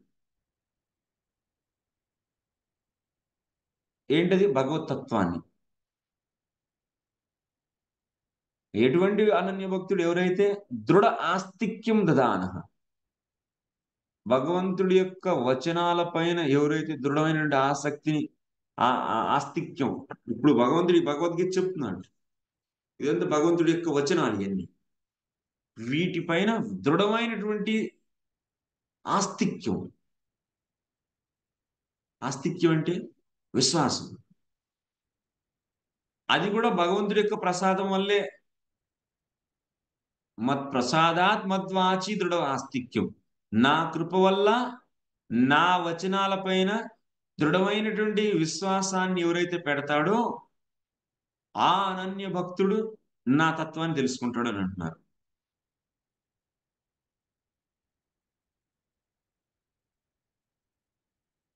ఇప్పుడు కేవలం భగవంతుడు చెబుతాడు, ఈ సూర్యుడు చంద్రుడు ఇవన్నీ నా విభూతులు, ఈ సృష్టి మొత్తాన్ని నేనే నడుపుతున్నాను, అన్నిటికీ నేనే కారకుడు, మయాధ్యక్షేణ సూయతే ప్రకృతి చరాచరం, అహం సర్వస్య ప్రభో మత్త సర్వం ప్రవర్తతే, అన్నిటికీ నేనే కారకుడు అన్ని చెప్తున్నాడు అంతే. కానీ ఇవన్నీ సో వీటన్నిటిని వింటున్నావు, కానీ విన్నంత మాత్రం నీకు ఇప్పుడు భగవత్ తత్వం తెలిసిపోయిందా? భగవంతుడి యొక్క శక్తులు ఎన్ని ఇత్యాదుల యొక్క ఫంక్షన్స్ ఏమి తెలుస్తున్నాయా? లేదు. ఎప్పుడైతే వీటన్నిటిపైన ఇవన్నీ విని విశ్వాసం ఉండాలి, వీటిపైన భగవంతుడు అనేవాడు ఉన్నాడు, ఆయన ఇవన్నీ చేశాడు, ఆయన తెలుసుకోవాలి అంటే ఈ అన్నిటిపైన విశ్వాసం పెట్టి భగవంతుడు ఉన్నాడని చెప్పి సాధన చేయాలి. విశ్వాసం అంటే అప్పుడు ఏమొస్తుంది? సాధన వస్తుంది. ఆ సాధన అంటే ఏంటి? శ్రవణం, కీర్తనం, విష్ణు స్మరణ ఇవన్నీ చేస్తాం. ఇలా చేయటం వల్ల అప్పుడేమవుతుంది? ఇంద్రియాలన్నీ చిన్మయం అయిపోయి తద్వారా సాక్షాత్ ఇంక నీకు మొత్తం ఆధ్యాత్మిక జగత్తు మొత్తం రివీల్ అయిపోతుందండి. అది రివీల్ అవుతుంది. ఇప్పుడు ఏం తెలుసు మనకి? We don't anything. వేరే జార్ ఎవరి అన్ని తెలుసా మీకు? It's reveal, it will be reveal.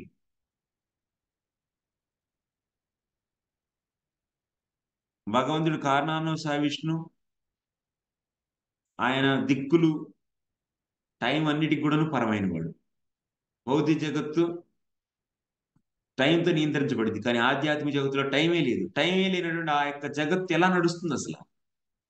అది ఎలా సాధ్యం? ఇప్పుడు ఈ బుద్ధికి అర్థమవుతుందా అది? ఈ బుద్ధి ఆ యొక్క స్థితి, ఆ యొక్క పదార్థాన్ని చేరుకోగలిగిద్దా? ఇంపాసిబుల్. మన బుద్ధితో మనం ఏం చేయగలుగుతాం? సో మనం ఇక్కడున్న మెకానిజమ్స్, ఫినామినాస్ అండర్స్టాండ్ చేసుకుంటాం. టైం కంటే పరమైనటువంటి జగత్ అక్కడ. మాయ కూడా లేదు. జగత్తులో టైం లేదు. అసలు ఎలా గడుస్తుంది? ఎలా ఉంటదంటారు అసలు అది? ఆ జగత్తు. How how you can understand? How can you know this? దానికి ఓన్లీ భక్తి, శుద్ధ భక్తి. ఆ భక్తి ద్వారా నువ్వు గ్రహించగలుగుతావు, తెలుసుకోగలుగుతావు. మరి నాకు ఇప్పుడు ఈ భౌతికమైన బుద్ధితో అర్థం కావట్లేదు కదా అని చెప్పేసి నేను ఎలా నమ్మాలి? నాకేం ఎక్స్పీరియన్స్ కూడా అవ్వట్లేదు కదా అని చెప్పేసి వదిలేసావు అనుకో, సాధనే చేయవనుకో, ఇంకంతే ఈ జీవాత్మ సంసారంలో. కానీ విశ్వాసం పెట్టి ఇప్పుడు ఈ భగవంతుడు చెప్పాడు, ఈ భగవద్గీతలో ఇలా అలా ఉంటా, అన్ని నేనే, అహం సర్వస్య ప్రభో, అన్నిటికీ నేనే కారకుణ్ణి అని చెప్పాడు. కానీ ఏంటి ప్రూఫ్? నీకేమైనా ఎక్స్పీరియన్స్ అవుతుందా అది? ఇప్పుడు భగవద్గీతలో భగవంతుడు చెప్పాడు, అన్నిటికీ నేనే కారణం, అన్నిటి నా నుంచే వచ్చినాయి, అన్నిటికీ నేనే, అహం సర్వస్య ప్రభో, అన్ని నా నుంచే పుట్టినాయి, అన్నిటికీ పుట్టుక స్థానం నేనే, నా నుంచి అంతా వస్తుంది అని చెబుతున్నారు. ఏంటి? సో అది చెప్పారు, అదొక స్టేట్మెంట్ అంతే. మరి దానికి నువ్వేమైనా ప్రత్యక్షంగా చూసావా? చూడలేదు కదా. నువ్వేమైనా ఇప్పుడు ఈ బుద్ధితో అర్థం ఈ బుద్ధి దీన్ని నిరూపించగలిగిద్దా? నిరూపించలేదే. మరి ఎలా? అన్ని భగవంతుడి నుంచే వస్తుంది, భగవంతుడి అన్నిటికీ పుట్టుక స్థానం. ఎలా? ఇప్పుడు ఈ చెప్పిన ఈ వాక్యం పైన విశ్వాసం పెట్టి ఆ అన్నిటికీ కారకుడు భగవంతుడి అని చెప్పి పూర్తిగా విశ్వాసం పెట్టాలి. ఆస్తిక్యం, దృఢ ఆస్తిక్యం. దీనిపై అవును అన్ని భగవంతుడి నుంచే వస్తాయని చెప్పి నువ్వు పూర్తిగా విశ్వసించాలి. పూర్తిగా విశ్వసించి పూర్ణ విశ్వాసాన్ని పెట్టి దీనిపైన అవును ఇక కృష్ణుడే దేవాదేవుడు, అన్ని ఆయనే కారకుడు అన్నిటికీ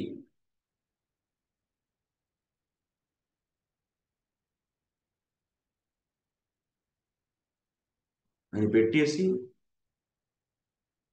ఇంకా దానికి రిజల్ట్ ఏమవుతుంది? ఇక అన్నిటి కారకుడు ఆయనే అయితే ఇక ఆయన్నే మనం శరణాగతి అవ్వాలి. అన్నిటి నుంచి ఇంకా అన్నిటికీ ఆయనే కారకుడు కాబట్టి ఇక ఆయనే నాకు శరణం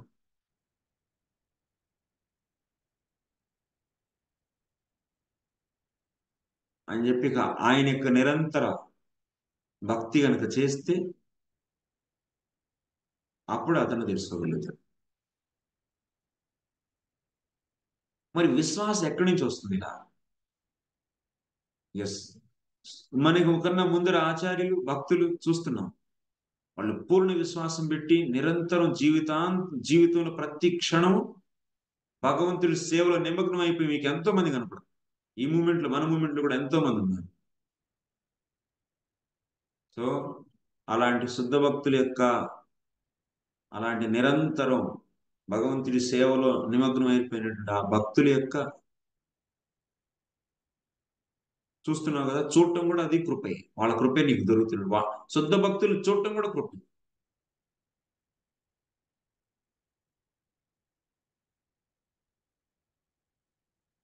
శుద్ధ భక్తులను చూసారా నువ్వు, వాళ్ళ నుంచి కృప నీకు వచ్చింది. ఇలా ప్రభుపాద ఇప్పుడు పుస్తకం టచ్ చేసినా వస్తుంది,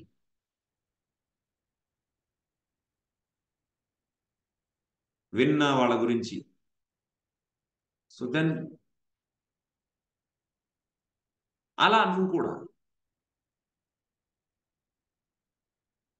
మారి సర్వస్వం భగవంతుడికి సమయం భగవంతుడి యొక్క భక్తిమయం అయిపోతే అప్పుడు వాళ్ళకి తెలుస్తుంది.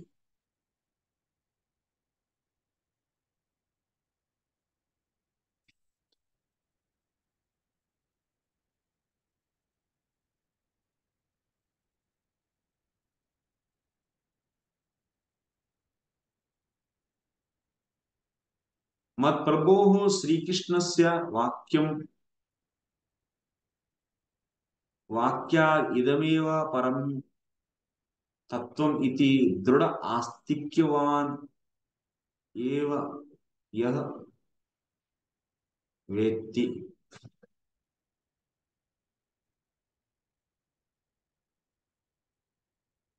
అవికల్పేన నిశ్చలేన యోగేన మత్తత్వజ్ఞాన లక్షణేన యుజ్యతే యుక్తః భవేత్ అత్ర నాస్తి కోపి సందేహ.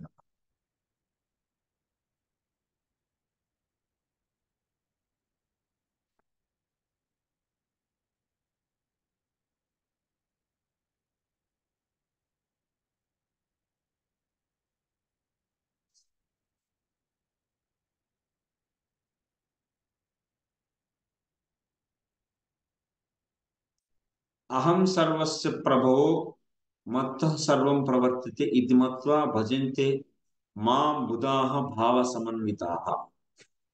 అత్ర మహైశ్వర్య లక్షణం విభూతిమాన్. భగవంతుడి యొక్క విభూతి అంటే ఆయన యొక్క గొప్పతనం ఇక్కడ చెబుతున్నారు. అహం సర్వస్య అంటే ప్రకృత అప్రాకృత వస్తువులు ఏవైతే ఉన్నాయో, ప్రాకృత వస్తువులు అప్రాకృత వస్తువులు, అన్ని వస్తువులకి ఉద్భవ స్థానం ఏంటి? భగవంతుడే. ఉత్పత్తి స్థానం, ఉత్పత్తి అంటే అన్నిటికీ ఆయనే మూలం. మత్తః ఏవ అంతర్యామి స్వరూపాత్ సర్వం జగత్ ప్రవర్తతే చేష్టతే. భగవంతుడు అంతర్యామి రూపంలో సర్వత్ర ప్రవేశించాడు కాబట్టి అవన్నిటికీ స్థిరంగా నిల్చొని, ప్లస్ జగత్తులో ప్రతిదీ ఉప్పు ఉపదనాన్ని ఇస్తుంది, నీరు దాహాన్ని తీర్చగలుగుతుంది. ఆ యొక్క పదార్థాలు ఆ యొక్క ధర్మాలని నిలుపుకొని ఉన్నాయి. ఎందుకు? భగవంతుడు అంతర్యామి రూపంలో ప్రతి అణకణంలో ప్రవేశించాడు. మన సైంటిస్టులు అంతా రీసెర్చ్ చేస్తారు, ఇందులో ఇది ఉంది. సో ప్రతి దాంట్లో యాటంలో సో న్యూక్లియస్ ఉండిద్ది, న్యూక్లియస్ లో ప్రోటాన్స్ న్యూట్రాన్స్ ఉంటాయి, దాని తర్వాత బాండ్స్ ఉంటాయి, కోవలెంట్ ఆర్బిటాల్స్ ఉంటాయి, S orbital, SP orbital, SPD orbital అని చెప్పి అని అని చెప్పేసి ఎవరు చెప్పారు. అసలు ఆ పరమాణువులో ఇంకొకటి ఇవన్నీ ఇలా సిస్టమేటిక్ గా అమెరికా అయ్యి ఒక పరమాణువులో కూడా చూస్తే ఎంతో విషయం ఉంది అని చెప్పి సైంటిస్టులే అంటారు. ఒక చిన్న ఆటమ్ లో కూడా న్యూక్లియస్ న్యూక్లియస్ లో న్యూట్రాన్స్ అండ్ ప్రోటాన్స్ ఇంకా రకరకాల మోడల్స్ వస్తున్నాయి. ఒక ఒక ఒక ఒక ఆటమ్ ని డిఫైన్ చేయడానికి ఇంకా ఎన్నో ఎన్నో వీళ్ళు వాళ్ళ బుద్ధిని వాడి దాన్ని ఇంకా ఇంకా లోతుగా తెలుసుకునే ప్రయత్నం చేస్తున్నారు. ఒక చిన్న ఆటమ్ ని తెలుసుకోలేకపోయింది. అలా తెలుసుకుంటూ తెలుసుకుంటూ లోన ఉన్నటువంటి అంతర్యామి అయినటువంటి ఆ పరమాత్మను చూడగలుగుతారా వీళ్ళు సైంటిస్టులు? ఆ బుద్ధితో, ఆ రీసెర్చ్ మెథడాలజీతో చూడలేరు. ఇంపాసిబుల్.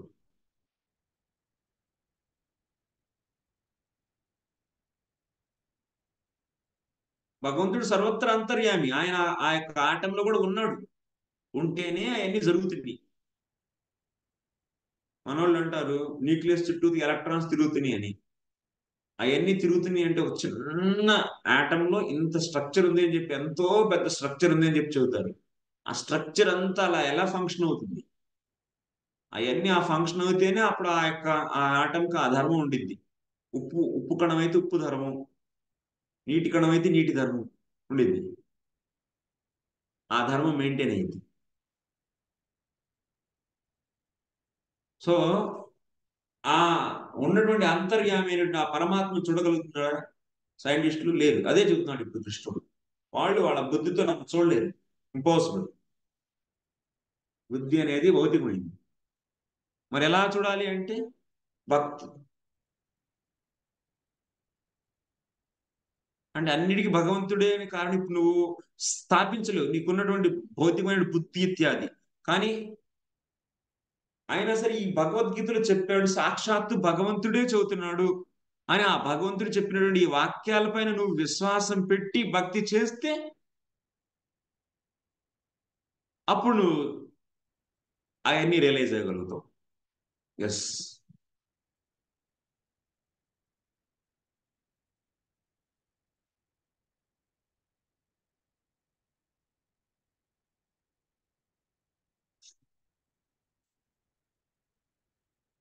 మత్త ఏవ అంతర్యామి స్వరూప సర్వం జగత్ ప్రవర్తతే చేష్టతే తథా మత్త ఏవ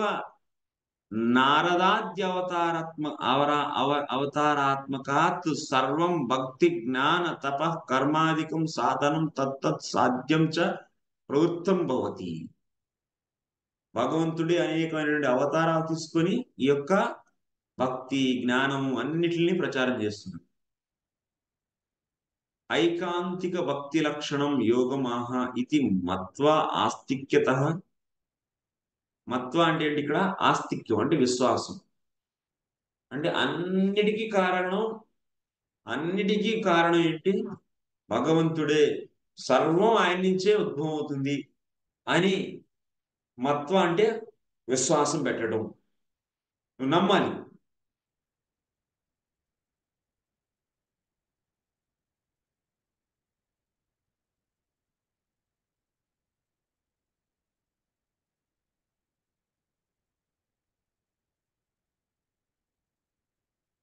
జీవాత్మలు ఇప్పుడు మనందరం ఎలక్ట్రాన్స్, లేకపోతే ఈ ట్యూబ్ లైట్స్, లేకపోతే ఈ మెషిన్స్, ఫ్రిడ్జ్లు, రెఫ్రిజిరేటర్లు, కెమెరాలు, ల్యాప్టాప్లు, సెల్ ఫోన్లు, మొబైల్లు ఎన్ని నమ్ముతున్నావు లేదు?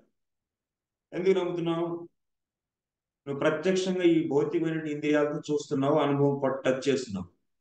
అలా భగవంతుడి యొక్క అస్తిత్వాన్ని నువ్వు నమ్ముతున్నావా? ఇంకా అలా నమ్మితే ఇంకేముంది అంటే సాక్షాత్ ఇక భగవంతుడి సర్వత్ర విరాజమని అది నమ్ముతున్నావు అంటే భగవంతుడు ఇంకా సర్వత్ర ఉన్నట్టు ఇంకా పూర్తిగా కనుక విశ్వాసం ఉంటే నెక్స్ట్ ఇంక నువ్వు ఎలా ఉంటావు? దెన్ యూ విల్ బి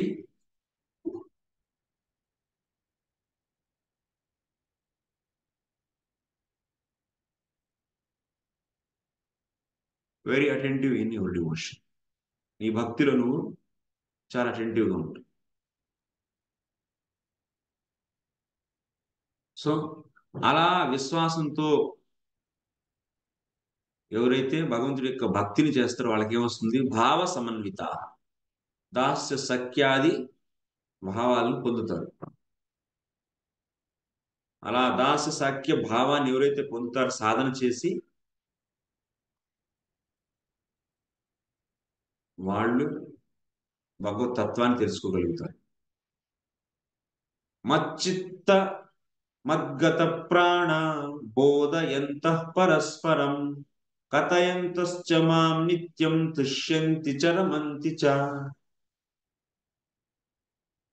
ఏతా అంటే అనన్య భక్తులు ఏం చేస్తారు?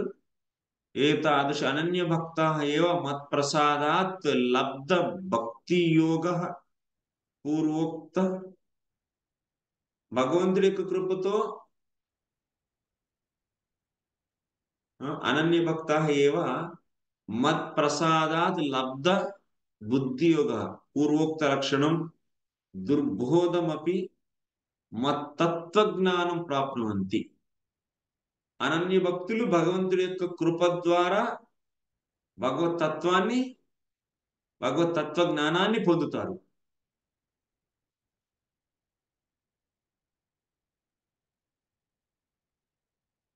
అంటే భగవంతుడు చెప్పిన ఈ వాక్యాలపైన విశ్వాసం కలగాలి. దానికి ఏం కావాలి? శుద్ధ భక్తుల యొక్క కృప అయితే కావాల్సింది. తరువాత సాధన చేస్తాడు. ఆ సాధన చేసినటువంటి వ్యక్తి భగవంతుడి యొక్క కృపకు లోనవుతాడు. ఆ కృప వల్ల భావం అనేది ప్రకటన అవుతుంది. ఆ భావంతో ఉన్నటువంటి వ్యక్తి భగవత్ తత్వాన్ని తెలుసుకోగలుగుతాడు.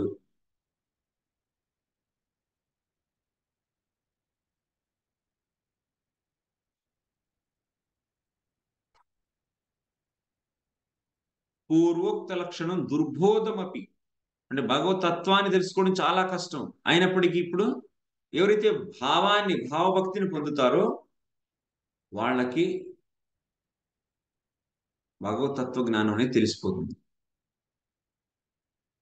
మచ్చిత్తాహ మద్గత మద్రూ మద్రూప నామ గుణ లీలా మాధుర్య ఆస్వాదేషు ఏవ లుబ్ధ మనసః మద్గత ప్రాణాః మాం వినా ప్రాణాన్ ధర్తుం అసమర్థాః అన్నగత ప్రాణ నరా ఇతివత్ బోధయంతః భక్తి స్వరూప ప్రకారాదికం సౌహార్దేన జ్ఞాపయంతః మాం మహా మధుర రూప గుణ లీలా మహోదధిం కథయంతః.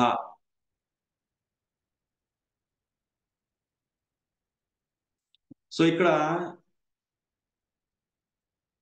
అలాంటి అనన్య భక్తులు భగవంతుడి యొక్క ప్రసాదంతో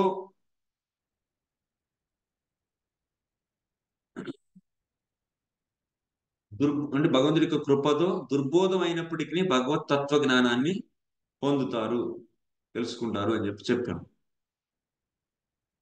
ఈ అనన్య భక్తులు ఎలా ఉండాలి? మచ్చిత్తాహ అంటే మధురూప నామ గుణ లీలా మాధుర్య ఆస్వాదేశు ఏవ లుబ్ధ మనస. వాళ్ళ యొక్క మనస్సు లోబి అయిపోయింది దేని యందు? మాధుర్యాన్ని ఆస్వాదించడంలో. ఏంటి ఆ మాధుర్యం అంటే భగవంతుడి యొక్క రూపం, నామం, గుణం, లీలలు లో ఉండేటువంటి మాధుర్యాన్ని ఆస్వాదించడానికి వాళ్ళ మనస్సు ఏమైపోయింది? లోభి లోభిగా మారింది, లుబ్ధ. అలాంటి వాళ్ళు శుద్ధ భక్తులు అంటే ఇక్కడ అనన్య భక్తులు అంటే వాళ్ళ మనస్సు భగవంతుడి యొక్క రూపము, గుణాలు, నామము, లీలలులో ఉండేటువంటి మాధుర్యాన్ని ఆస్వాదించడంలో లోభిగా మారింది. మద్గత ప్రాణ అంటే మాం వినా ప్రాణాలు, భగవంతుడు ఒక్క క్షణాన్ని గుర్తు రాకపోతే ఈ క్షణం ఎందుకు, ప్రాణాలు వదిలేసేద్దాం అని చెప్పి అనుకుంటారు. అంటే వాళ్ళ ప్రాణాలన్నీ ఇప్పుడు ఎక్కడున్నట్టు భగవంతుడిలో ఉన్నాయి. అంటే ఎవరైతే ఒక వ్యక్తి ప్రాణంగా ప్రేమిస్తాడో ఆ వ్యక్తి లేకపోతే ఈ వ్యక్తి ప్రాణాలు కూడా వెళ్ళిపోతాయి. అలాగే మద్గత ప్రాణాలంటే భగవంతుడు ఎందుకు ప్రాణాలను సమర్పించడం అంటే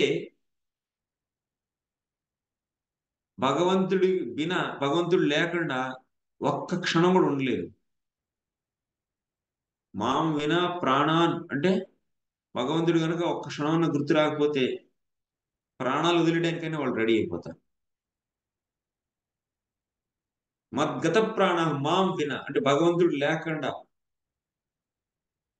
ప్రాణాలను ధరించడంలో వాళ్ళు సమర్థులు కారు. అన్నగత ప్రాణాహ నరాహ ఇతివత్. ఇప్పుడు మనందరి ప్రాణాలు ఎక్కడున్నాయి? అన్నంలో ఉన్నాయి. 4 రోజులు అన్నం తినకపోతే పోతాం, అంతే, ప్రాణం పోయింది. వీళ్ళు ఈ అనన్య భక్తుల యొక్క ప్రాణాలు ఎక్కడ ఉన్నాయి? భగవంతుడిలో ఉన్నాయి. ఒక్క క్షణం భగవంతుడు కానీ గుర్తు రాకపోతే, స్మరణం కానీ, కీర్తనం కానీ, శ్రవణం కానీ అవ్వకపోతే వాళ్ళ ప్రాణాలు పోతాయి అనమాట.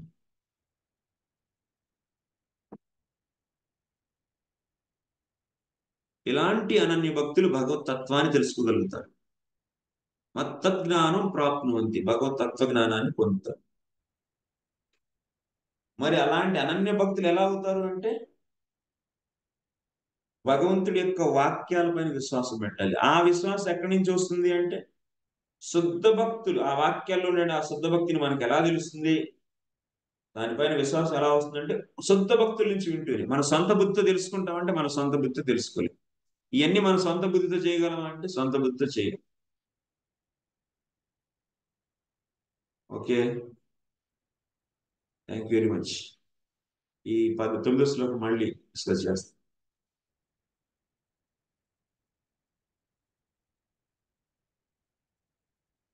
Any questions?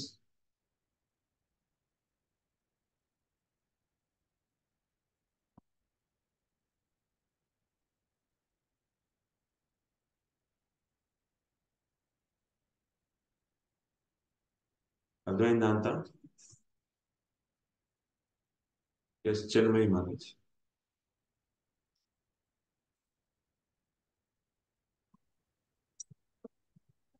హరే కృష్ణ ప్రభు, ప్రణామస్సులు. నమస్తే. ఇక్కడ 9th శ్లోక చెప్పినప్పుడు అనన్య భక్తులు భగవంతుని కృప ద్వారా దుర్బోధమైనప్పటికీ భగవత్ తత్వాన్ని తెలుసుకోగలుగుతారు. అంటే ఏంటి ప్రభు అక్కడ దుర్బోధం? అంటే ఏంటంటే శుద్ధ భక్తులు అనన్య భక్తిని చేస్తారు, చేస్తే భగవంతుడి కృప వస్తుంది. ఆ కృప వచ్చింటేనే నీకు భావం ప్రాప్తం అవుతుంది. అంటే సాఖ్య దాస్య భావాలు, అంటే చిన్మయ దేహం ప్రాప్తం అవుతుంది. భగవంతుడి కృపతో చిన్మయ దేహం ప్రాప్తం. సాధన చేసినప్పటికీ ఆ సాధన చూసి కృప ఇస్తాడు భగవంతుడు. ఆ కృపతో నీకు చిన్మయ దేహం ప్రాప్తమయ్యి ఆ చిన్మయ దేహం ద్వారా నువ్వు చూడగలవు, తెలుసుకోగలుగుతావు. కానీ ఆ అనన్య భక్తులకు రావటం ఎలా? దానికి భగవంతుడు చెప్పిన వాక్యాలపైన విశ్వాసం పెట్టాలి. భగవంతుడు చెప్పిన వాక్యాలపైన ఎలా విశ్వాసం వస్తుంది? ఇప్పుడు భగవంతుడే మనకి స్ఫురణ అవ్వలేదు కదా, దానికి శుద్ధ భక్తులు హెల్ప్ చేస్తారు.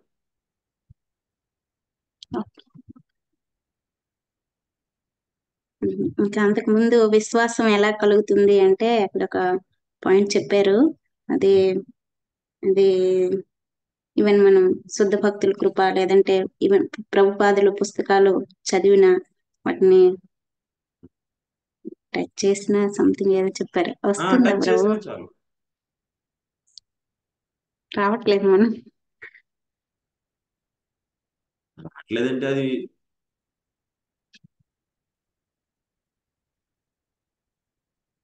ఈ యొక్క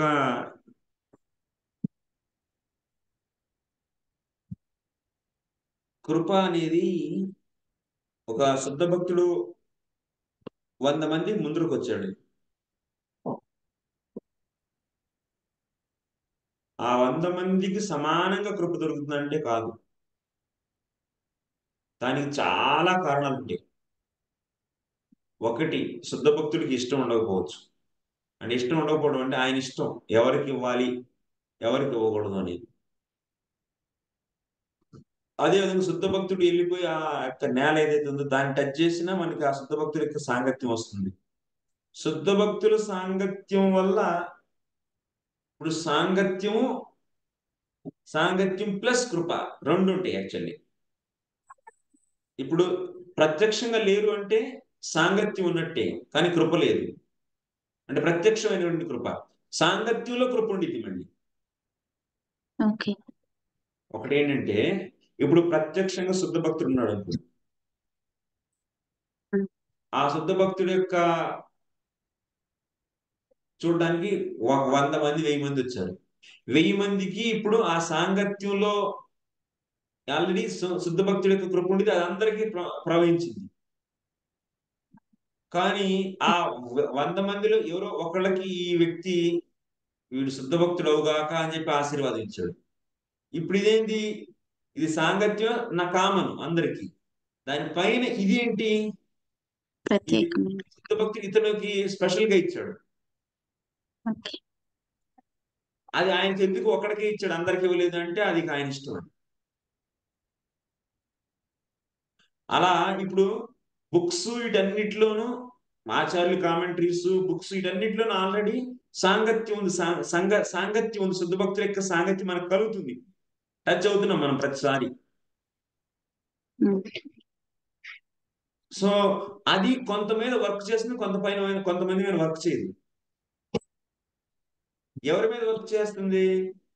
దానికి కూడా అపరాధాల యొక్క ఎవరి దగ్గర అయితే లేవో వాళ్ళ మీద ఎక్కువ పనిచేస్తుంది. అది వాడు ఫాస్ట్ గా డెవలప్ అయిపోతారు భక్తులు.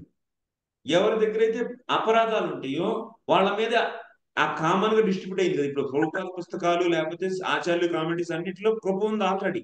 శుద్ధ భక్తుల యొక్క కృప ఆల్రెడీ ఉంది. ఎందుకంటే మనం టచ్ చేస్తున్నట్టు వాళ్ళతో సాంగత్యం ఏర్పడుతుంది. కానీ కొంతమంది మీద ఎక్కువగా పనిచేస్తుంది, కొంతమంది తక్కువగా పనిచేస్తుంది. దానికి కారణం అందరి మీద సమానంగా పనిచేయాలి. ఎందుకంటే అందరూ సమానమైనటువంటి అపరాధాలతో లేరు.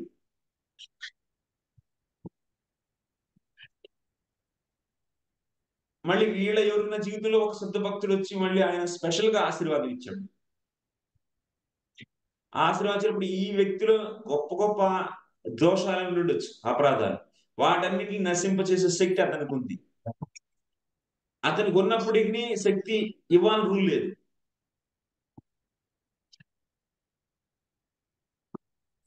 అలా చాలా ఫ్యాక్టర్స్ ఉంటాయి అన్ని. ఓకే. భక్తి సందర్భంలో వస్తాయి మాతాజీ. థ్యాంక్ యూ ప్రభు. హరే కృష్ణ. ఇంకా ఎనీ క్వశ్చన్స్ ఫర్ ఎవ్రీవన్? ఎవరికైనా ప్రశ్నలు లేదు? కొంచెం టఫ్ గా ఉండిద్ది చాప్టర్ కొంచెం, బట్ ప్రయత్నం చేయండి.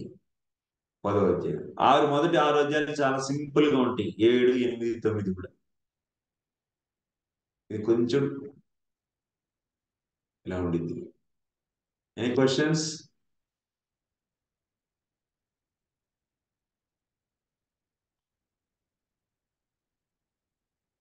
సుధామయ్య మాతాజీ అర్థమైందా? ఉత్తమాంగి మాతాజీ ఎక్కడి నుంచి మాతాజీ? మీరు రెగ్యులర్ గా వస్తారు.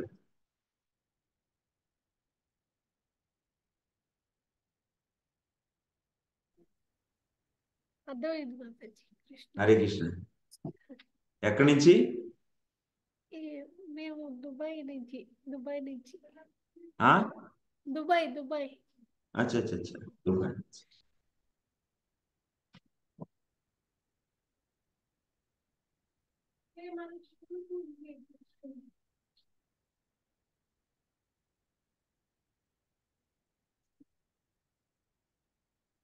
Thank you very much. Hare Krishna. Hare Krishna అండి. వాచా కల్పతరుభ్యశ్చ కృపా సింధుభ్యో చ పతితానాం పావనేభ్యో వైష్ణవేభ్యో అనంత కోటి వైష్ణవ భక్తులందరికీ జై శ్రీల ప్రభుపాదకి జై. సో ఇంత మూమెంట్ లో ఇన్వాల్వ్ అయినప్పటికీ ఇంకా నాకు కృప రావట్లేదని ఫీలింగ్ ఉంటే, తనకి కృప రావట్లేదని ఫీలింగ్ ఉంటే కనుక ఎవరికైనా సరే సాధన పెంచుకొని నామ స్మరణ, నామ స్మరణ కాదు, నామ జపం ఎక్కువ చేయండి. ప్రభుపాద లెక్చర్స్ ఎక్కువ వినండి. Okay, do more chanting, then definitely it will help. ఏమేం చేసాం, అపరాధాలు ఏమేం చేస్తున్నామో కూడా మనకు తెలియదు. Please pray for me so that I can also become good devotee. Hare Krishna ప్రభుజీ, ప్రణామాలు. హరే కృష్ణ ప్రభుజీ, కృప ఉన్నందుకే మీలాంటి శుద్ధ భక్తుల సాంగత్యం మాకు దొరుకుతుంది ప్రభుజీ. లేకపోతే ఎక్కడో ఉండేవాళ్ళం. ఈ 100 కోట్లలో మేము ఎక్కడో ఉండి ఎక్కడెక్కడి నుంచో మీ సాంగత్యం దొరుకుతుందంటే ఆ కృప మాకు కొంచెం కొంచెంగా అట్లా వస్తుందనే మేము నమ్ముతున్నాం ప్రభుజీ. జస్ట్ ఇట్స్ ఆచార్యులు కృప. తప్పకుండా ఈ ఈ లైఫ్ లోనే భగవద్ధామాన్ని అంటే భగవంతుడి నిత్య సేవలో వెళ్ళడానికి, నిత్య లీలలో ప్రవేశించడానికి ప్రయత్నం చేద్దాం. It's not so easy, but it's also not difficult. One thing actual అదే, ప్రతి ఒక్కళ్ళు ఒక ఈ ఈ యొక్క లోతు తెలుసుకొని, భక్తి యొక్క లోతుని మనం హంబుల్ అవ్వాలి. యాక్చువల్లీ హంబుల్ అవి ఎంత భక్తిలో వృద్ధి చెందినప్పటికీ ఏమీ లేదు, తృణాదపి సునిచేనటువంటి భావం భక్తి యొక్క లోతు తెలుసుకుంటేనే వస్తుంది. లేకపోతే నాకేంటి, నాకు ప్రభుపాద వారు అంటారు, నా శిష్యులకు చూసి నాకు ఒకటే భయం ఏంటంటే వాళ్ళు మాయను చూసి భయపడు. అవి మేము భక్తి చేస్తున్నాం, but it's not so easy. Crossing మాయ ఆల్సో నాట్ సో ఈజీ అంటారు ప్రభుపాద వారు. మాయను క్రాస్ చేయడం కూడా అంత ఈజీ కాదు. నేను ఆల్రెడీ ఎట్లా కూడా అంటే మనం చేరాల్సిన గమ్యం యొక్క దూరం ఇంకా ఎంత ఉంది అనేది మనకు కనుక స్పష్టంగా అర్థం కాకపోతే, ఏముందిలే అయిపోయిందిలే అని చెప్పేసి చేరిపోయామని అనుకొని, యాక్చువల్లీ కొన్ని వేల కిలోమీటర్ల దూరంలో చేరిపోయామని చెప్పి అనుకొని భ్రమలో ఉండిపోతే మన ఛాన్స్ మిస్ అయిపోతుంది అనే బాధ అంతే. ప్లస్ ఈ ఎంతగా మనం తెలుసుకుంటామో ఈ లోతుని, భక్తి యొక్క లోతుని, దానివల్ల మనం అంత హంబుల్ అయ్యి అందరి కృప కోసం నిరంతరం ఎదురు చూస్తూ ఉండాలి. సో దెన్ ఆ మూడుతో మనం మన భక్తిని చేసుకుంటూ వెళ్తూ ఉంటే డెఫినెట్లీ అదే మనకి హెల్ప్ చేస్తుంది యాక్చువల్లీ. ఇప్పుడు మనకు ఫీల్ అవుతా ఉండొచ్చు మనం, అయ్యో నేను ఎక్కడున్నాను అసలు నాకైతే ఏమీ లేదే అని. ఏమీ భక్తి లేదే అని చెప్పి ఫీల్ అవడమే మంచిది యాక్చువల్లీ. అలా ఫీల్ అయ్యి అంటే ఇంకా దూరం అవుతున్నా, దూరంగానే ఉన్నానని చెప్పి తెలియడం కూడా మంచిదే యాక్చువల్లీ. మంచిదా కాదా? నేను భక్తికి ఇంకా చెరువులో లేదు, చాలా దూరంలో ఉన్నాను, నేను చేయాల్సింది చాలా ఉంది అని తెలియడం వల్ల నీకు కలిగే లాభం ఏంటి? నిరుత్సాహం కలుగుతుందా? నిరుత్సాహం కలిగితే కనుక అది ఇంకా నువ్వు పోరాటాన్ని ఆపేసినట్టే. ఇంకా నిరుత్సాహం కలిగి వదిలేస్తున్నావు అంటే ఇంకా వదిలేసి ఎక్కడికి వెళ్తావు? మాయ దగ్గరికి వెళ్తావా? మాయ ఒడిలో వెళ్తావు, మాయ ఒడి చేరతావా? అక్కడికి వెళ్తే చెప్పు దెబ్బలే కదా అక్కడి నుంచి ఇక్కడికి వచ్చేసాం కదా ప్రభుజీ. ఇంకా మళ్ళీ ఇంకా అక్కడికి వెళ్ళాం కదా ఇట్లు. అక్కడి నుంచి వచ్చేసేస్తున్నాం కాబట్టి మనం అక్కడి నుంచి రావడానికి మనం నిర్ణయించుకున్నాం కాబట్టి మన గమ్యస్థానం దూరం అయినప్పటికీ మనం దృఢంగా విశ్వాసాన్ని పెట్టి దృఢమైన ఉత్సాహ నిశ్చయ ధైర్య ఓర్పుతో మన యొక్క జీవితాన్ని మలుచుకోవాలి. యాక్చువల్లీ మన యొక్క జీవితంలో ప్రతి స్టెప్ ని ఇంకా ఇంకా కృష్ణ భావనామృతం అయ్యేందుకు మలుచుకోవాలి యాక్చువల్లీ. అలాంటి నిర్ణయాలే తీసుకోవాలి. దాని భక్తికి అనుకూలమైనటువంటి అనుకూలత, ఆనుకూల్యస్య సంకల్ప ప్రాతికూల్యస్య వర్జనం రక్షయిష్యతి విశ్వాస భోక్తృత్వే వర్ణనం. అంటే భక్తికి అనుకూలమైనటువంటి స్వీకరించడం అనేది మనం స్టార్ట్ చేయాలి. ప్రయారిటీ భక్తిని పెట్టుకోవాలి. అమ్మో నేను ఇంకా చేరాల్సిన స్థానం చాలా దూరంలో ఉంది, నేను ఇంకా ఈ మార్చుకోవాలి, నా ఈ అలవాట్లు మార్చుకోవాలి, నా ఈ పద్ధతులు మార్చుకోవాలి, వీళ్ళ సాంగత్యం వదిలేసేయాలి, ఇంక వీళ్ళ సాంగత్యం పట్టుకోవాలి, ఇలాంటివి తినకూడదు, ఇలాంటివి చూడకూడదు, ఇలాంటి వాటికి వెళ్ళకూడదు, ఇలాంటి వాళ్ళతో మాట్లాడకూడదు. ప్రాతికూల్యస్య వర్జనం అంటే భక్తికి ప్రతికూలమైన అన్నింటిని వదిలేయటం, భగవంతుడికి ఆనందాన్ని ఎవరన్నీ అన్నింటిని వదిలేయటం, భగవంతుడికి ఆనందం ఇచ్చే ఏవైతే ఉన్నాయో వాటినే చేపట్టడం, భగవంతుడు రక్షిస్తాడు అనే చెప్పి విశ్వాసాన్ని పెంపొందించుకోవడం, భగవంతుడే నా రక్షకుడు అని చెప్పి భగవంతుడినే వరించడం, ఇంకా నాకేమీ లేదు, నేను అసలు వేస్ట్ అని చెప్పి కార్పణ్యం, నేను తుచ్చమైనటువంటి వ్యక్తిని, జీవాత్మ ఏమీ లేదు అని చెప్పి అనుకోవడం. ఇవన్నీ వస్తున్నాయి అంటే గుడ్, ఇవన్నీ క్రమేణా జరగాలి.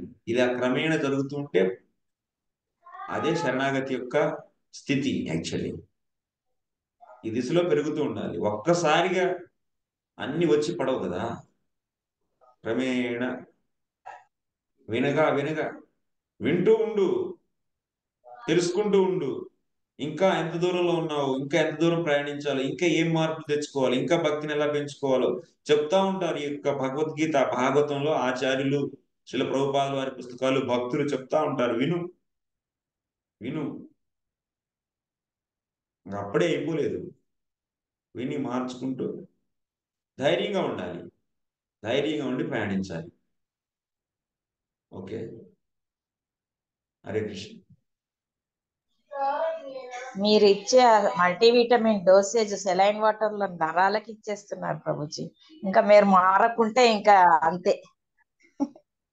ఏంటి నాకు అర్థం కాలేదు, ఎగ్జాంపుల్ ఇచ్చారు. మీరు ఇచ్చే మల్టీవిటమిన్ డోసు సెలైన్ వాటర్ లో ఇస్తారు కదా డాక్టర్స్, నరాల్లో డైరెక్ట్ గా అలా ఇచ్చేస్తున్నారు మాకు.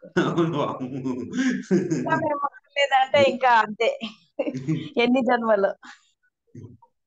ఏమైనా సరే మల్టీవిటమిన్ మీద ఎక్కువసేపు ఆధారపడకూడదు, సొంతగా మళ్ళీ అన్నం తినే శక్తి తెచ్చుకోవాలి.